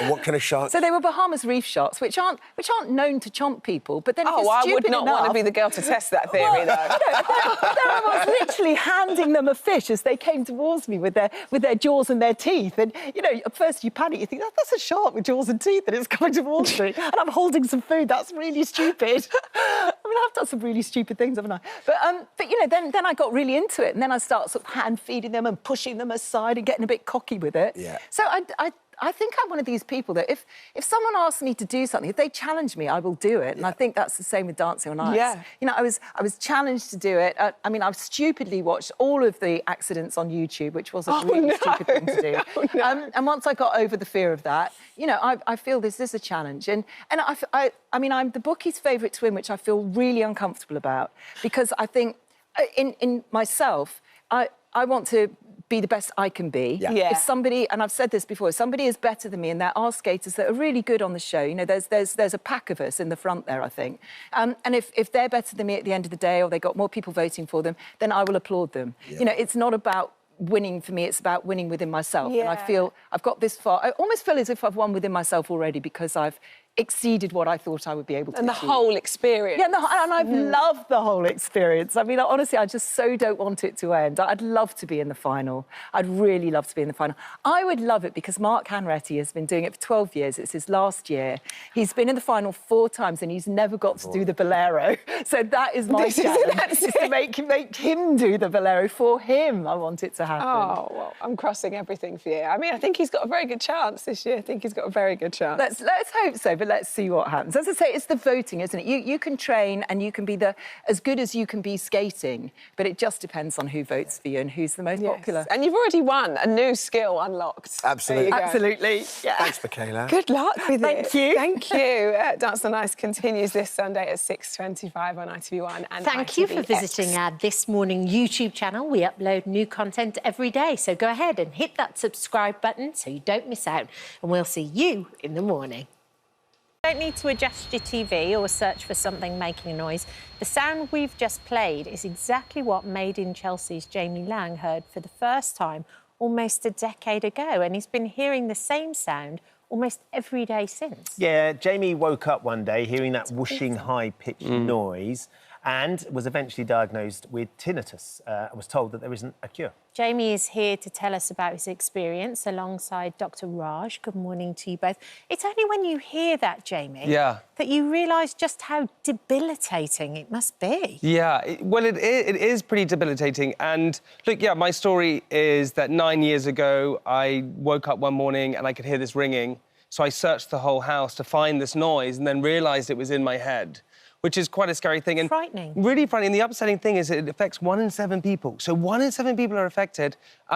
So I'm a big advocate for talking about it, you know, allowing people to realise that if you do have it, it is a little bit scary, but there are ways to sort of help it. And yeah, and also the hard thing about it is no one can see it. Yes. Or feel it. So it's a very solo problem. So you're very stuck in your own body with it. So do you hear kind of that noise that we just heard? And does the noise that you hear get worse?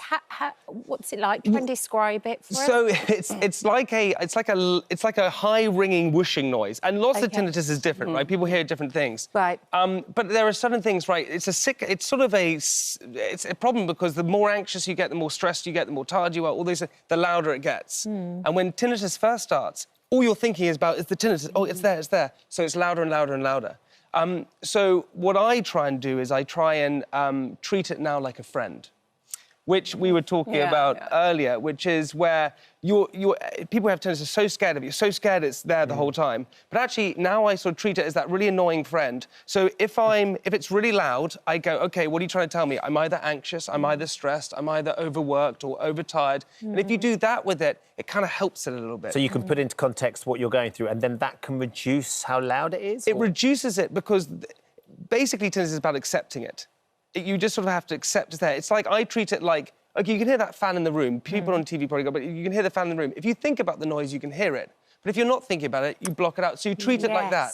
What was it like getting the diagnosis? Because having had that experience of thinking there was a noise somewhere in the house, in the flat, in the room or whatever, and then going, gosh, this is in my head. Yeah.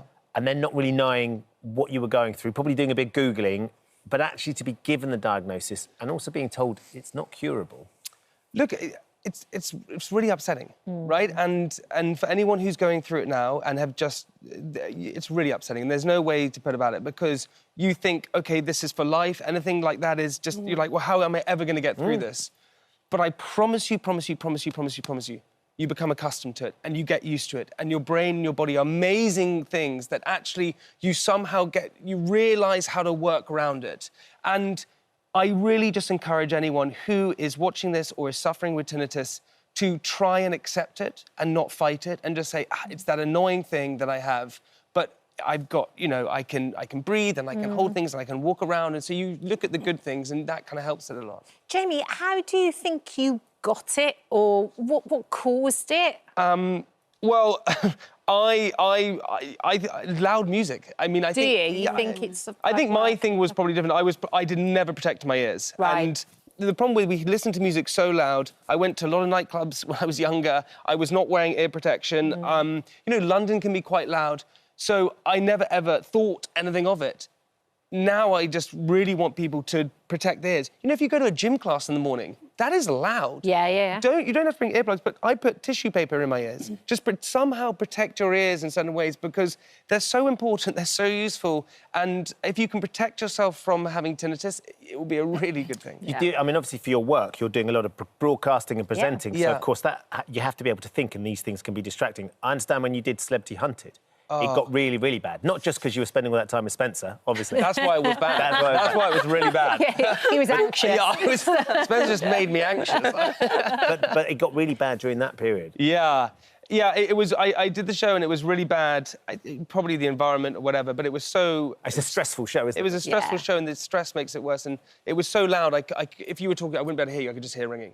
Yeah, and that was pretty upsetting. And, but again, I'm a big believer in this too shall pass. And it doesn't matter if you're the most popular or the least popular or the tinnitus is high or you're feeling low or feeling high. Everything passes, it always moves on. So if you have that kind of way of thinking, I think it kind of helps. It's a great perspective, isn't it? But Dr. Raj, you know, there will be people sitting at home today that are really, really struggling with tinnitus. And is it 1 in 7, Jamie said as well? 1 in 7, yeah, 1 in 7. And actually, it's Tinnitus Awareness Week this week. And the report from Tinnitus UK came out, which said that actually 8 million people by the end of 2025. So it is, you know, it's a lot of people going through this. And like Jamie said, in isolation. So it's a sound that, you know, you can hear, nobody else can hear it. And like Jamie's obviously found ways to cope with it, which I think is great. And there are treatments and ways that we actually try to help patients with that. Things like CBT, you know, exactly what you're saying about trying to cope better with turning that negative emotion into a more positive, you know, mindset. So you can deal with it in those ways, but it's hard to do that when every day you're hearing this noise in your ear. And it can be debilitating. And again, anxiety can make it worse, depression can make it worse, and vice versa as well. And it's poorly understood. It's a complex condition. It's not understood very well. What we do know is that inner ear sort of inflammation and, you know, damage can cause these sort of nerve signals to be disrupted to your the part of your brain which basically processes sound, so your auditory cortex. And what happens is those signals sort of disrupt the sound, and then you get these phantom sounds, which actually originate in the brain, but they sound like they're coming from the ear. And those can be ringing sounds, whooshing sounds. For some people, it can sound like chatter as well, or like music. Really so very, very distracting. And all the treatments work on reducing that awareness that you have of it, like Jamie said, and accepting it. Yeah, and accepting it, but also I just talk about it. Like, bore me. Send me a message on Instagram. Just talk. It's true, though. Just talk about it. The way that it helped me is I have a great friend called Jimmy. And I knew no one who had tinnitus. And I was with him once. And I said, I just got this thing, it's constant ringing. And he went, I've got that. And I went, you're kidding me. And we hugged. And we just then spoke about it. And when if you're sharing you get an echo back. Yeah. And it's the greatest thing in the world, and sharing it helps. You've even talked about Chris Martin having it as well. And the day when you realise, oh, yeah, he's got it too. If Chris Martin has it, then we're all OK. Yeah. So I Googled, like, who had this thing, tinnitus, and Chris Martin came up, and I thought, OK, if Chris Martin has it, then maybe I'm going to be OK. This amazing musician, and he's... Who hasn't stopped playing. So that's how... And often I think musicians can get it because exposure to sound repetitively. Similarly with, like, if you lots of exposure to noise in nightclubs, like you said, or even listen to really loud music through your headphones. So be very mindful of that. If you are somebody who's in the gym pumping loud music every single day, again, it's going to increase your risk of that. And even if you're somebody who's using, like, power tools and you're not protecting your ears, must do that. Wear your mufflers, wear your protection gear to ensure that you're reducing your risk of it as well. Really important. If someone is sitting at home and they're struggling with it, though, is there things they can do? Jamie's said a couple of really interesting things already, but to manage it?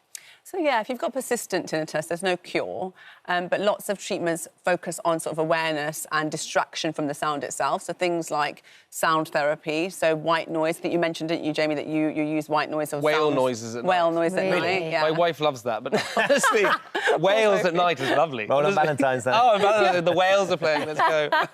Yeah, so you can have, sound therapy, which you have like a fan on or some white noise, a bit like what you can play when you've got a little baby, the sort of music sound in the background. Or you can also use things like a sound pillow, which are essentially pillows with like a speaker in them. And you can change the music on them to white noise or whale sounds if that's what you prefer, and different sounds through the night to sort of distract from the tinnitus. Because as you can imagine, trying to sleep with that in your ear, because that's the time when you're quiet and everything else is quiet. And if you've got a constant sound in your ear, it can be very disturbing. So to have some sound over that can really help as well. Do you struggle then if you don't have the whale sounds or whatever it is to fall asleep?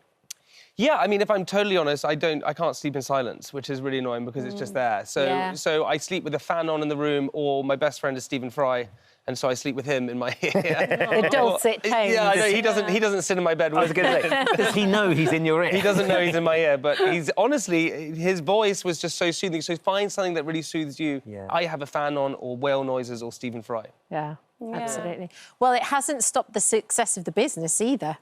That's very kind. Yeah, I mean, so that fabulous 10 post of Candy Kittens. Yeah, Candy Kittens. Can we just look at this picture? Because it's just this. You went to a big convention. It's a sweets convention. Yeah. So this is the original stand you had. That's the original stand we had in 2014. Yeah. And look at you now. Yeah, it's amazing. I mean, you've got a street. Yeah, we built a whole house. It's really amazing, and it's an amazing. We have an incredible team, and my business partner Ed's amazing, and we built it for the last 13 years, and it's just a really proud moment because I think a lot of people sort of think probably that we started with all this money. We started with £3,000 and built it up, and seeing that stall there to that was really a proud moment. Yeah. It was amazing. Good distraction as well. And my mum even said, "I'm proud of you." It's like that. And I was like, "Thanks, Mum." That's the holy grail. That is your mum says they're proud of you. That's the holy grail. Wow. Well done. Jamie, thank you for sharing. Thanks. I think, as you say, if you can share it and people out there understand that you're going through it, and as he said, you can bore him with your messages. Do it. We'd love to hear from you. Thank you for visiting our This Morning YouTube channel. We upload new content every day, so go ahead and hit that subscribe button so you don't miss out. And we'll see you in the morning. For bonkers celebrities agree to take part, and they are here to join us now. We've got Steph McGovern, Lawrence Llewellyn-Bone and Una Healy, and Boris Becker joining us too. Good morning to you all. Morning, everybody. Let's start with your arm first of all. It's not. This isn't from the show, is it? No, I survived the jungle with Bear Grylls, and then I get home and I slip on the ice outside my house, and I've snapped my arm in two, so I've just waiting to find out if I need surgery on it and stuff. That was quite a dramatic moment, though, where you fell down the the abseiling thing. I know, it's quite hard watching that. So there's a bit in the show where I kind of fall off a cliff, basically, and then smash into a cliff edge several times. And, We've all got so offhand about it. I know. There's a bit where I fall off a cliff and I drown and you lose your shoes. I know I kept talking about the shoes, But you're absolutely right, Lawrence. As Steph's saying that, she's sort of saying it very matter of fact. Yeah. You had a moment where you had to be sort of oxygened and saved. Well, it turns out I don't have gills, which has surprised me. Getting stuck under a boat meant I couldn't quite breathe. The basic problem was that, in my head, I'm like Action Man, but in reality, I'm Grandpa Pig. And, actually sort of doing this stuff, I'm all up here with it, but then trying to do it less so. But you do it well. Yeah. Oh, there you go. You do very well, very well. With Grandeur style and panache. Una, you must be super cool now with your kids, because I've got kids as well, and they think Bear Grylls, the ground he walks on, they worship. So, they don't remember me being in the Saturdays in a girl band, and they don't really care, even though they've seen pictures and videos and all that. But as soon as I told them, I'm going to be doing a Netflix show, they're like, with Bear Grylls. Oh, they're so excited. Yeah, really And they've seen the first couple of episodes like we have. And what did just they the make first of it? two. That's all we've seen. And what did they make of it? Yeah, they really enjoyed it. We're going to binge watch it all together. So, the 8 episodes, they're all out now. So, all together.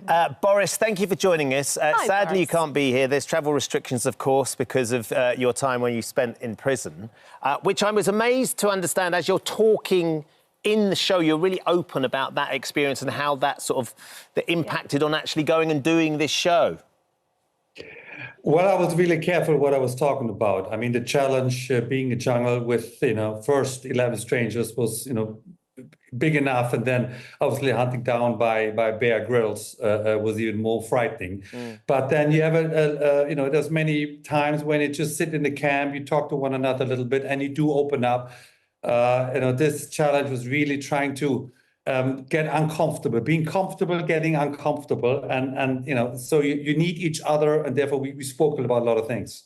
But Boris, there's uncomfortable and there's uncomfortable. Like, didn't you break your knee or something like that on the first episode? And it just, I was talking to Steph, and it just grew and grew over the space of the time that you were in Costa Rica. Well, it's a real challenge. It's not for the faint-hearted. You really have to go further than you think you can go. And yes, I've hurt my knee a little bit, but I don't want to take too much away from the show. But overall, everybody went where they didn't think they could go. And I think that's the charm of the show. I wonder, Boris, how being an internationally renowned athlete and supreme tennis player and global superstar prepared you for sharing a room with Laurence Llewellyn-Bowen.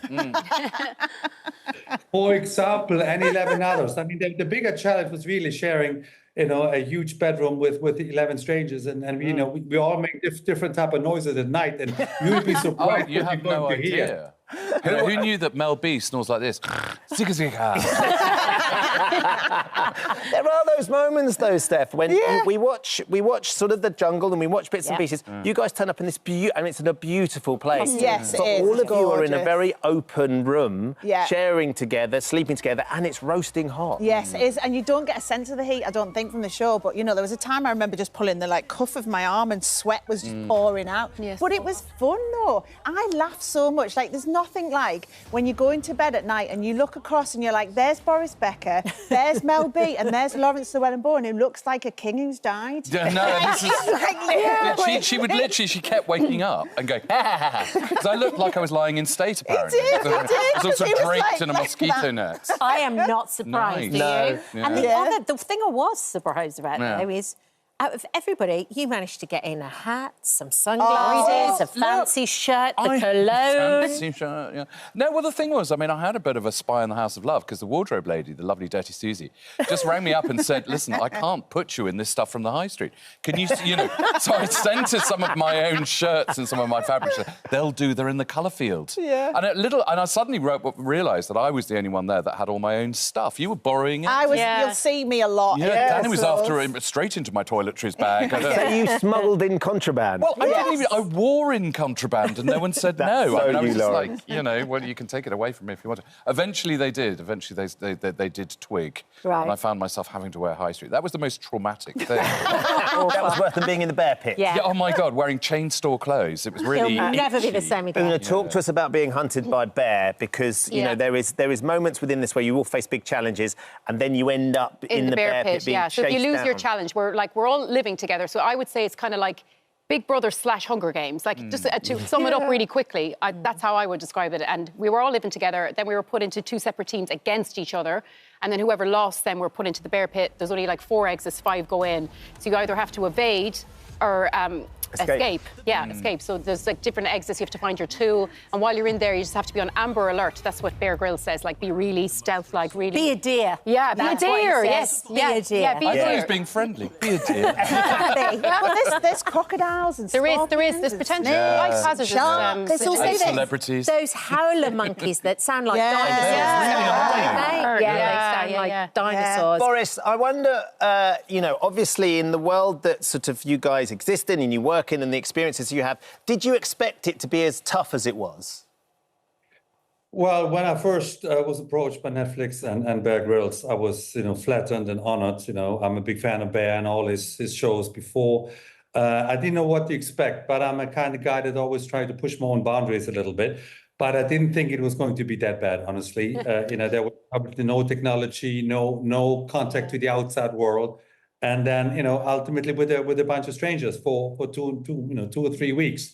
So, yes, having said that, though, I only have great memories, and I I miss the team. I'd love to see you again, and hopefully soon. He was the godfather, so like we would all go and sit and chat to him just to feel inspired and He was motivated. motivational. Like he was so motivational. He was like the druid.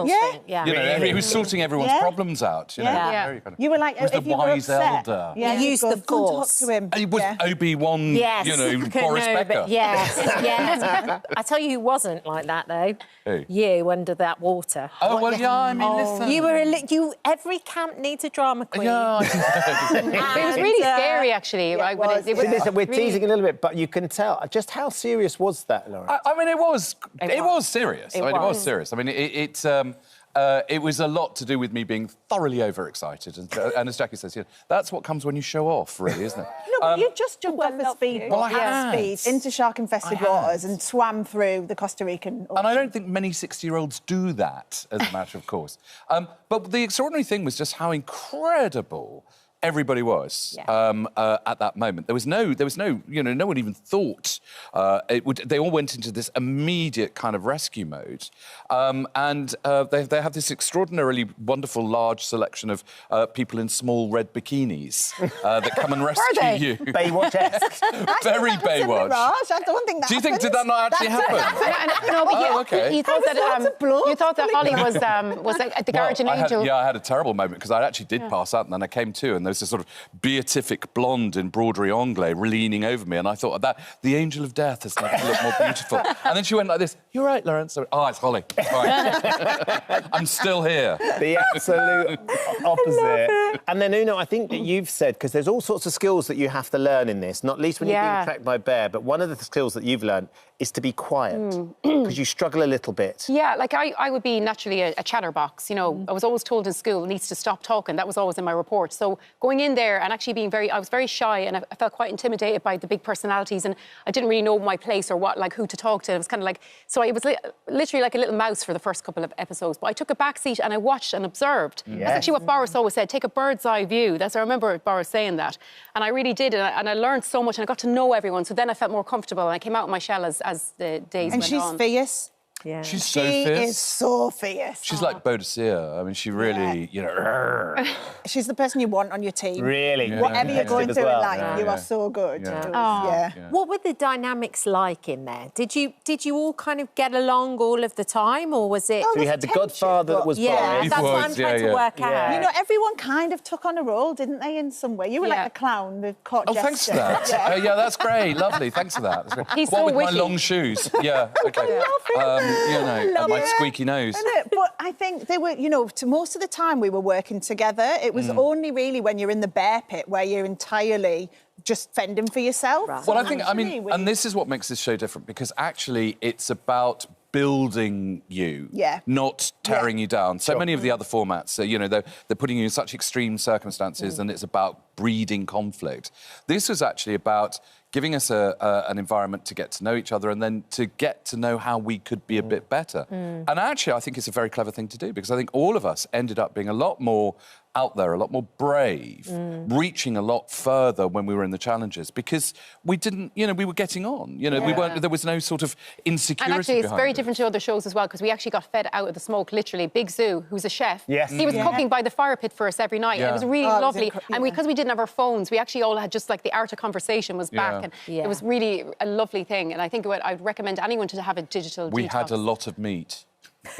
We did, and salads. Protein is your friend when you're out there. Yeah, we ate really well. And just one thing on Holly, because there's this amazing moment where all of you are there and you're covered in mud and you're sweating and you're dripping. And then, as you described her, she does appear like a mirage. Yeah, looking fabulous. Gorgeous, yeah. What was it like? What's she her was role? great because Bear was like the head teacher who you constantly wanted to impress, and Holly was more like your kind of form tutor who looks after you, and she'd come in and she'd be like, "You all right?" matron. Yeah, she was so kind, and also whenever she came in, we were all like, because I'm obviously a massive news junkie, so I was like, "There's an election being called, Holly.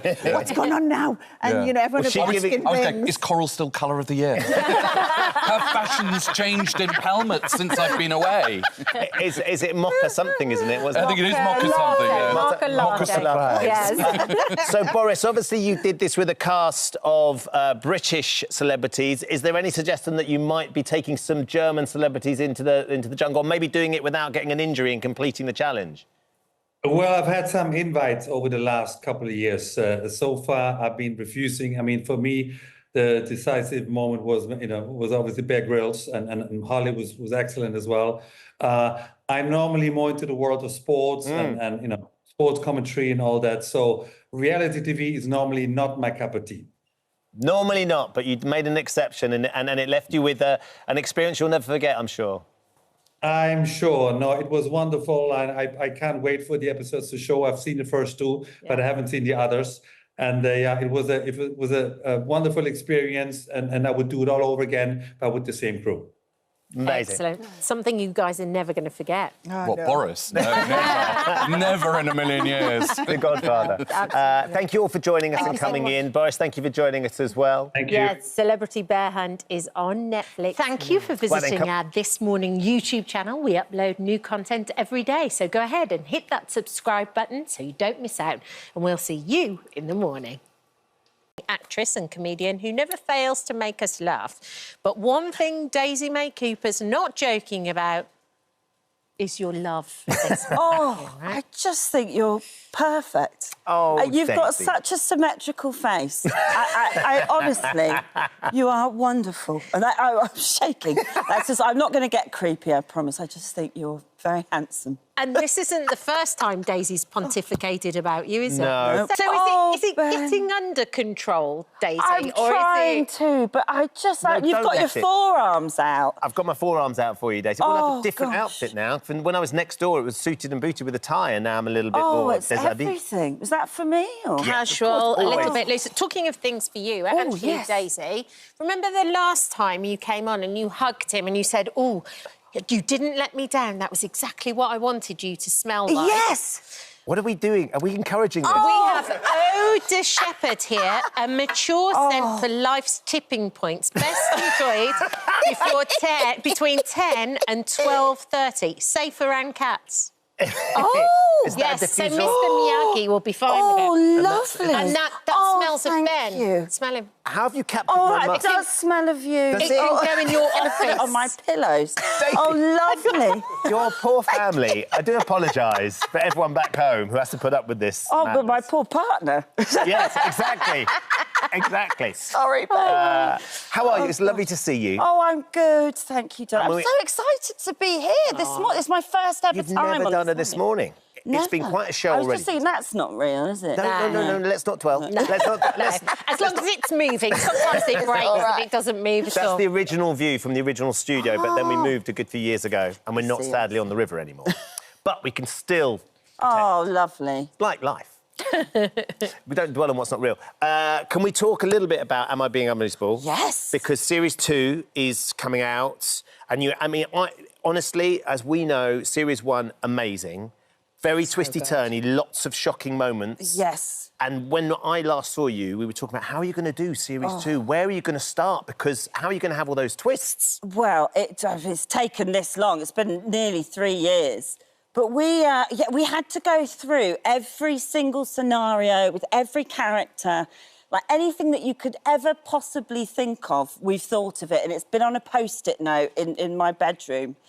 And then, after many breakdowns and lots of watching Married at First Sight UK to distract ourselves, we finally came up with the second series. And I'm pleased with it. I just hope people like it. Like it. We love it. That's so lovely. One of the most amazing things about it is the relationship between you and your son. Ollie, Lenny, and all that. Just amazing. Did you ever envisage that you were going to have this beautiful, lovely chemistry together? No, and I mean, a bit annoying that he's only 15 and he's won a BAFTA. And, you hardly know I'm in this series because he's so good. He is. How is he that talented at that age? It's just like, what was I doing at that age? Like prank calling the local pub? But it was brilliant. There's one scene, we talked about it this morning, actually, didn't we, in makeup, where you're sitting and I think you're in a wardrobe and you're back to back, like against the door, and you go, how did you know I was in there? And he's like, I heard you fart. and then you have like this conversation together. That is just so lovely to watch. He's incredible. He just steals every scene, and he's amazing. It must be brilliant to see that as well, because he's obviously been so well received in that character. He won the BAFTA, like you say. All right. Looks super smart on the night. But as Kat was saying, it's not... that chemistry is great. The chemistry with all of the cast is that's brilliant. Lovely. You know, and it was lovely to see them all again.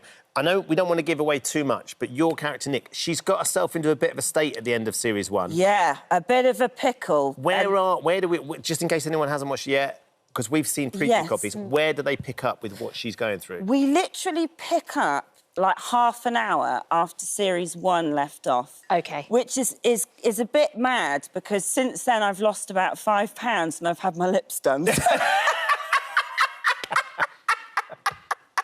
So just go with it. Please just go with it.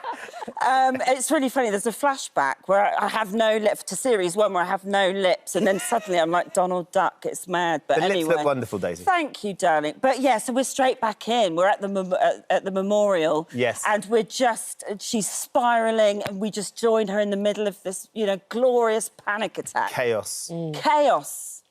But yeah, it's fun. Do you know where it's going next too? Because I think this is one of the things about it. It is a comedy thriller. You so rarely get a comedy thriller.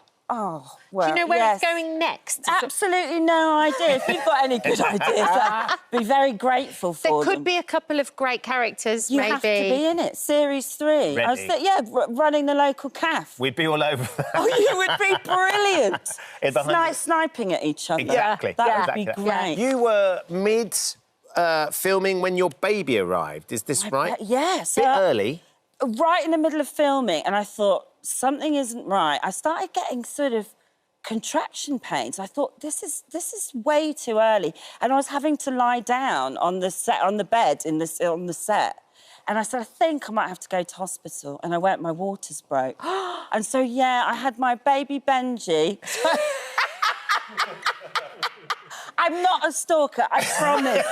Slightly nervous about what we're encouraging here, but you have got a little baby Benji. Yes, he was born 7 weeks prematurely, which was so hard.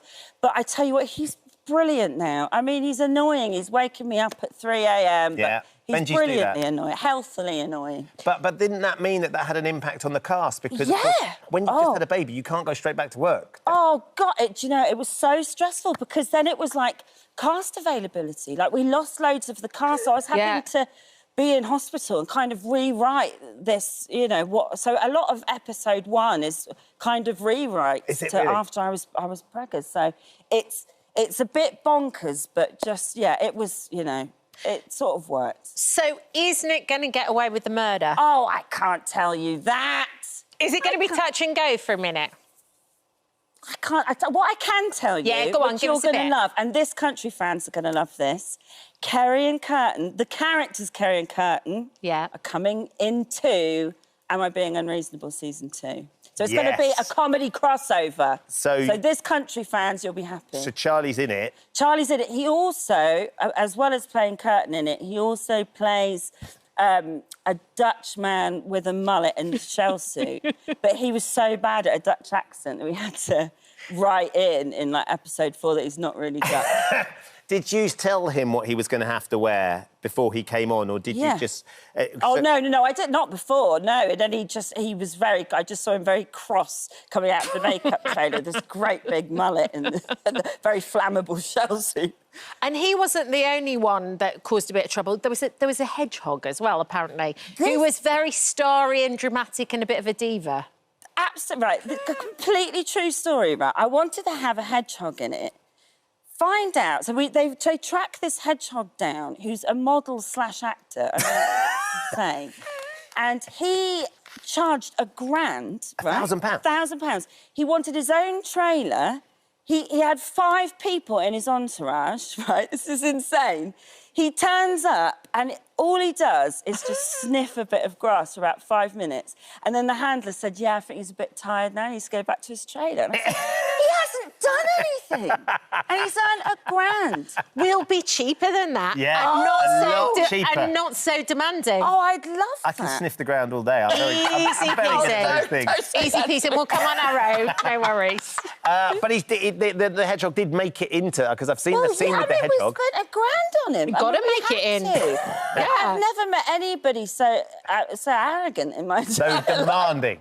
Such an ego. Us next time. Yeah. We're Will ready. be. Daisy, thank you for popping in. Thank you so It's much. always a pleasure to see you. Oh, what a joy. Don't forget your room diffuser. I It can go in your promise I won't. office. You'll be so productive. It's something to add to the merch line. with isn't those it? wafts Yeah. of Oda Shepherd. Dear, oh dear. Am I Being Unreasonable returns tomorrow night on 9:30, BBC One, and you'll find it on the BBC iPlayer as well. If you haven't seen Series 1, go back and watch Series 1. I did. Honestly, Binged it's an it. absolute gem. So good. Daisy, thanks you. for coming. Thank Hello. you so Thank you for visiting our This Morning YouTube channel. We upload tons of new content every single day. So hit the subscribe button, like all the videos, and don't miss out. We'll see you in the morning. Quaint Cambridgeshire village with one of the highest crime rates in Britain. Yeah, just be careful if you go Nightmare there. Murder is never far away from Grantchester, but thankfully our next guest is always around to help solve the case. And as the 9th series of the hit show continues, we're joined by D.I. Geordie Keating himself, Mr. Robson Green. Good How are morning, you? Lovely to see sir. you. Still here, still surviving, Ben. Still here. Well, he was 50 this time. How long ago? You were 60. Thanks. Yeah. Do you remember being young and looking at someone who was 60 and thinking, how are you still alive? Seriously. He quite enjoyed being 50, though. Do you quite enjoy being 60? Yes, cool. It's cool. I don't think of it as 60. We're every age we've ever been in our lives. Do you think there's a big shift, though? Well, I certainly felt this when I turned 50. Then actually, there's a big shift. You hit your 50s. My boys are 18 and 19. They're sort of... Annie and I are on a bit different stage of life. I think you're sort of... What you want to do, what you're thinking about doing, your ambitions, everything shifts slightly. Well, I'm very privileged. I mean, I live in economic stability. I've survived for 40 years. I do something that I love doing, and that keeps you young. Yeah. That keeps you young. I genuinely enjoy what I'm doing, and I continue to enjoy it. We had Tom and Rishi on the other week. We did. Oh, yeah, good lads on there. And they were sitting there and they were talking about what a lovely time they have working on the show. And also, Tom was talking about that moment when he left and how he turns around to you and goes, I hope I've made you proud. And he said the two of you were just in bits. It was a difficult scene to film. Listen, the reason why I think it's so successful, it is so collaborative. I mean, last Wednesday, more people in this country watched Grantchester than any other programme at 9 o'clock. And that's real testament to the writing, to these endearing relationships, to meaningful relationships, to skilled writing, but a team that genuinely loves, is committed and cares about the show, and I think that resonates in front of the lens. I think it's everything. Yeah. And you know, I've survived for 40 years, and it doesn't take an Oxford Don to work out why. I've been surrounded by great writers. Some of them Oscar-nominated, be it Lee Hall, Jeff Pope, Paul Abbott, and now we've got the wonderful Daisy Coulman. And it's down to the writing, must it? But also it's down to that relationship and connection that you guys have as a team, because he was saying how complicated it was. You were doing this final scene and you were all choked up, and then the crew were all choked up as well. And you do it day in, day out. You've done it for years, but there's still that sort of... that chemistry and that relationship that exists. You're saying goodbye to someone you love and a journey that you've loved going on. That's what you're doing. Yeah. And that was tough. And the whole team was saying goodbye to Tom, and we were wishing him well. And there he is off filming in Thailand. But it's a goodbye to the journey and that wonderful relationship that we've created, and the joy and the laughter. We're still best of friends, of course we are. And then, you know, and then comes along this really wonderful new energy with Rishi Nair. Yeah. And by all accounts, you've not made it easy for him, Robson. You like to prank him on set. Yes. Explain. My favourite gag is on set is when you're just talking and they're getting ready to do the scene, and then I'll just go, they've shouted action. And he goes in on the scene and he starts acting the scene. Nobody knows what he's doing. And That's no one's quite funny actually by the behold. camera. Yeah, nobody's bothered. I love doing that gag. He's the Clooney of Grantchester. That's what he is. Yeah, no, I knew Rishi was going to do well. I've been an exec on the show. You have a say in the casting. And he came in. We just had a chat before we went in and met the execs. And he went, "You're a Newcastle fan, aren't you?" And I never met Rashid. And I went, "Yeah, who's your team?" And it was Man U. And he started going on about, you know, how terrible Man U were doing. I went, "Mate, I'm a Newcastle fan." The last time Newcastle won anything, King Harold still had 2 eyes. You know? So we got on, and it was just instant chemistry. Yeah. And I think one of the things that is deeply apparent in Grantchester, through Geordie, he tells the audience, "You're going to like this guy. You're going to like this guy." And it was instant. And I said that in the audition. I said to Emma Kingsman-Lloyd and Daisy Coulham, who are the real reason why this show was a success. They were right there from the start, you know. I said, "You're going to like this guy. He's got it." And sometimes you can't quantify what it is, you know. But and he cares so much. And everybody cares. You know? It's just a great fit, which is lovely. You had about 200 American fans rock up on set one day. Yes. Gosh, you've done your research. So, yeah, we were on set filming, and 4 busloads of Americans turned up, super fans of Grantchester, and all they wanted was a photograph of actually being outside the church. They didn't know we were actually filming there. So they all turned up, and they couldn't have been more complimentary and more loving and caring, and it was such a joyous experience. And then they all held their phones up, and they went, "Hey, Rabson, say Christ on a bike." And there was just this silence, and I just went, "Christ on a bike." And they went, "Yeah!" They went nuts. It's amazing. It was nuts. We love it. We've run out of time, so will you come back and talk about your weekend escapes with us? Yeah, absolutely. Comfort Blanket for the Soul, every night, 6:30 on BBC Two. We love it. That's coming up. Grantchester continues tomorrow at 9 o'clock on ITV1 and ITVX. And you can watch the new series of Robson Green's Weekend Escapes on Monday at 6:30 on BBC Two and BBC iPlayer. Please come back and talk to us about that. Again. Fabulous show. I need the publicity. Thank you for visiting our This Morning YouTube channel. We upload new content every day, so go ahead and hit that subscribe button so you don't miss out. And we'll see you in the morning. And the Kingfisher himself, Sir Grayson Perry, joins us now. I was watching on Saturday night, along with the rest of the nation, with my little boys.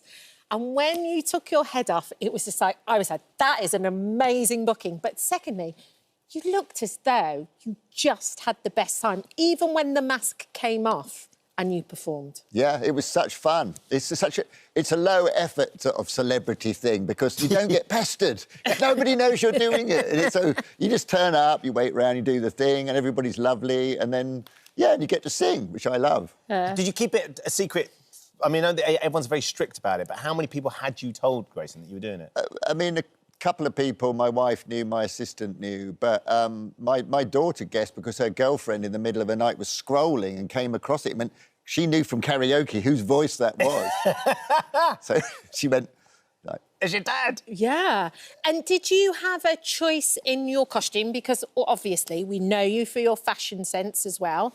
Did you choose what you wanted him to look like or what character you were going to be? I was presented with a couple of designs and I chose the cutest. You know, cute is important because you've got the children in the audience who are voting, so you want to win them over. So keep a cute costume. So that your top tip for anyone in the future is have a cute costume because you get kept in if you've got a cute costume. Yeah, because I was watching the previous years and Alex Brooker, he did really well. I think he was Bigfoot, but it was quite a cute costume. Yeah. And so, you know, he kept coming in. He was a good singer too. He was. And you were as well. Clearly singing is something that you enjoy. I'm a late learner because I was doing one of my stage shows and it was about Brexit and it had a downbeat ending. And I thought, I should have ended on a song. And so my wife said, why don't you learn? So I started learning when I was 59.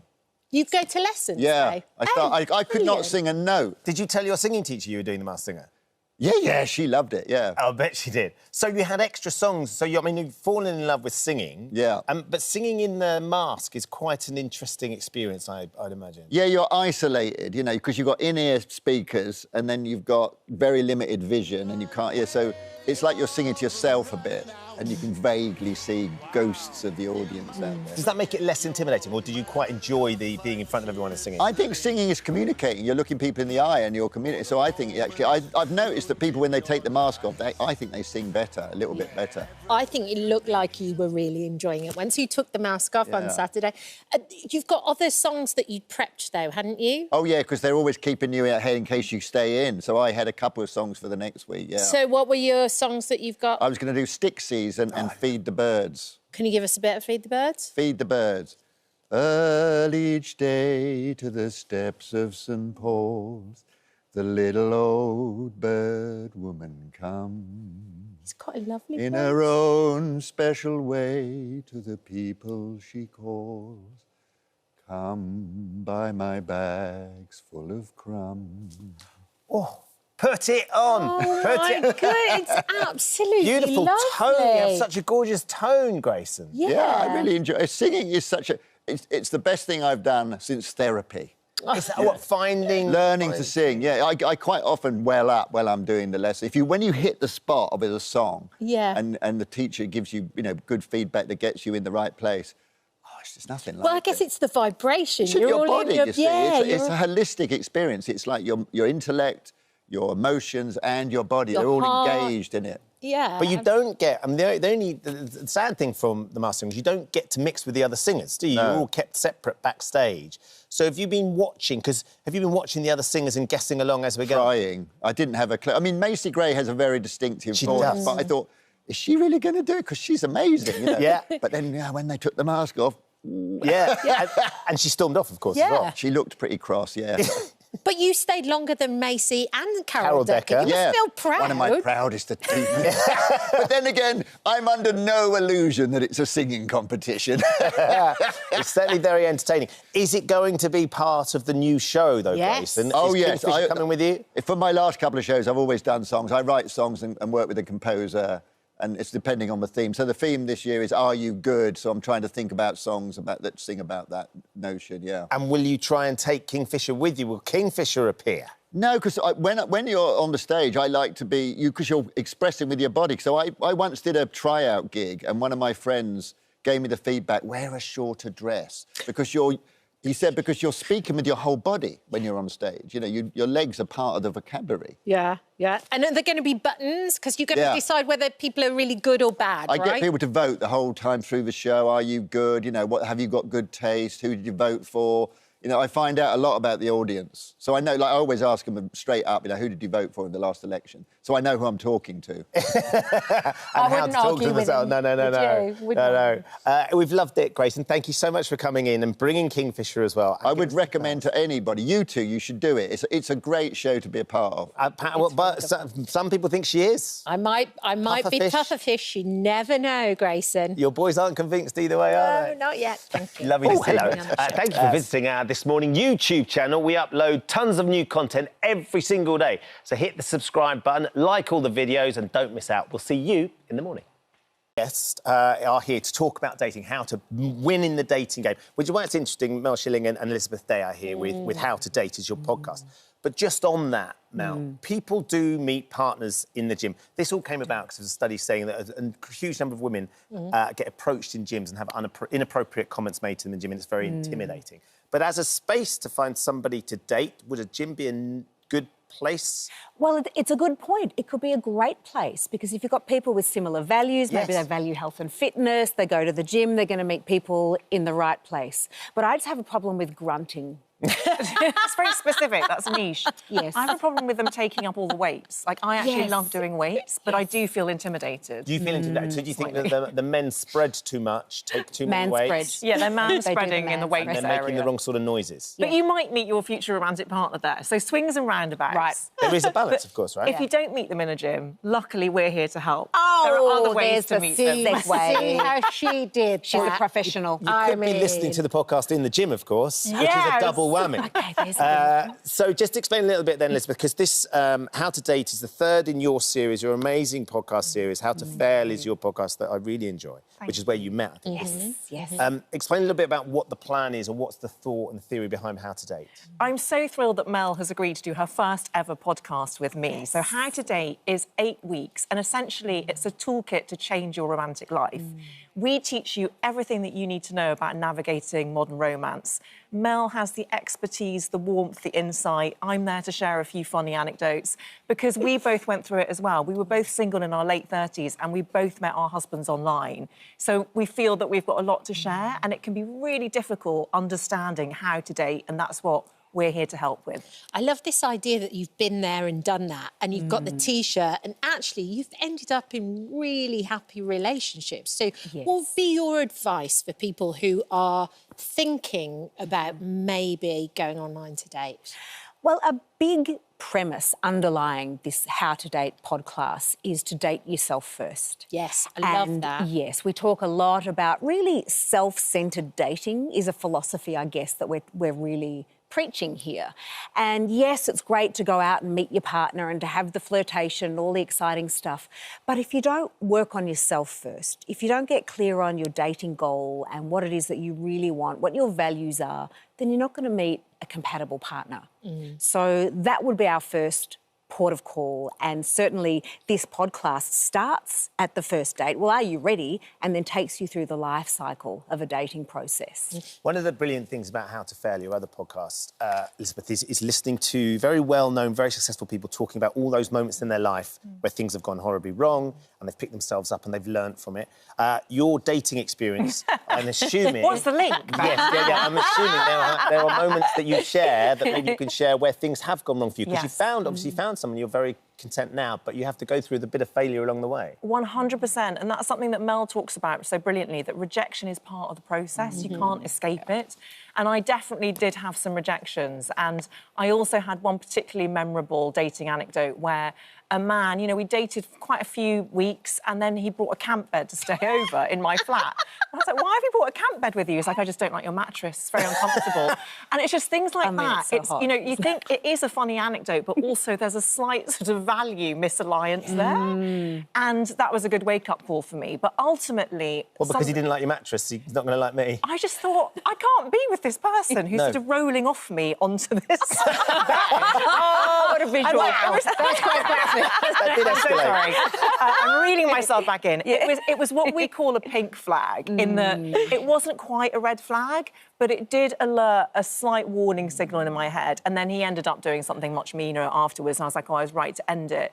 But one of the things that we talk about in How to Date is about how to handle rejection and heartbreak. Yeah. And one of the things that I learned, which fed into How to Fail, was that we can learn something from every single experience. Even if it feels like a failure at the time, you acquire necessary data, and it might be that the data you acquire is about who you are, what you expect from a relationship, what you feel is worthy of you, and you can eliminate the people who are wrong for you from your inquiry. So if you start thinking of rejection in dating as data acquisition, it takes the sting out of it a bit. Yeah. And Mel, when you on the podcast, you talk about how you were learning to be a dating coach at the same time, and you were kind of experimenting by being on social media yourself. Yes, I put myself into the experiment.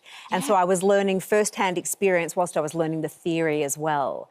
And looking back, I think in many ways I hid behind that. Yes. Sort of saying, I'm not really serious about dating, I'm just doing some experimentation, but really, I desperately wanted to be in a relationship, but I was just giving off all the wrong signals. You said you were smug, which I appreciate that openness. I can't imagine it because you're so lovely. But I was really intimidated by the dating scene, and you said you were quite smug. I intimidated them somehow. Well, look, we've got some questions from some of our viewers who are very keen to get your advice, if we can.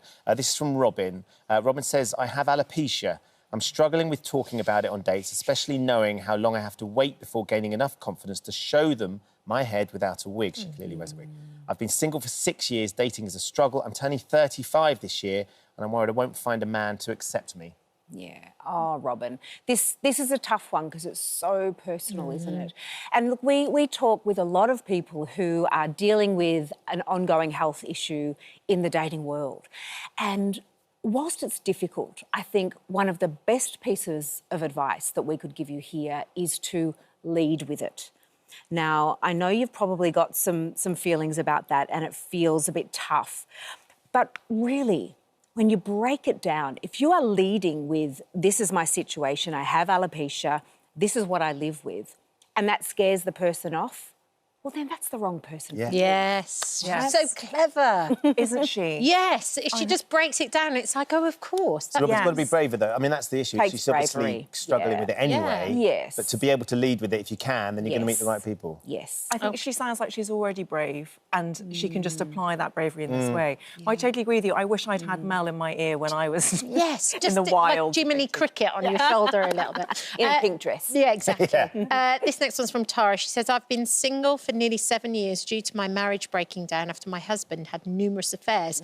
It's holding me back from going on dates. My friend has kindly written my dating profile, but I'm scared that nobody will find me attractive. I've also looked at going to a single and mingle event, but I'm quite shy when I first meet someone new. How do I build my confidence up after divorce? Tara, the first thing I want to say to Tara is well done for what you've survived, and I'm so sorry that that happened to you. Yeah. It's so difficult navigating dating when you've gone through heartbreak or loss or divorce. I did it. I was divorced in my mid-30s. And the first thing I would say is it sounds like you've got really good friends, so definitely lean into that. Mel's a big advocate of having a date squad of people. They don't necessarily need to be doing the same things as you are, but they can cheerlead you, they can help you, they can reassure you when maybe your confidence is feeling a bit dented. Then I would say take some time to date yourself first. Yes. Take some time to really nurture yourself, because it sounds like you've been in a marriage where your needs were not placed at the centre where they should have been. And sometimes that means that you've lost touch with your own desires. You don't really know what you like to do or how you like to spend your time. So I would encourage you to spend some time on yourself, whether it's going to the cinema on your own in the middle of the day, having a long bath, do the things that really nourish you. And then I would say it's completely understandable that you're a bit scared and vulnerable about putting yourself out there, but it sounds like you're already in the right mindset, and I salute you for that. And I promise you that there'll be someone out there who really respects your vulnerability and maybe has been through a similar thing. And so don't be scared about sharing your past, but make different decisions this time. Excellent. Good advice. Brilliant Tara. advice.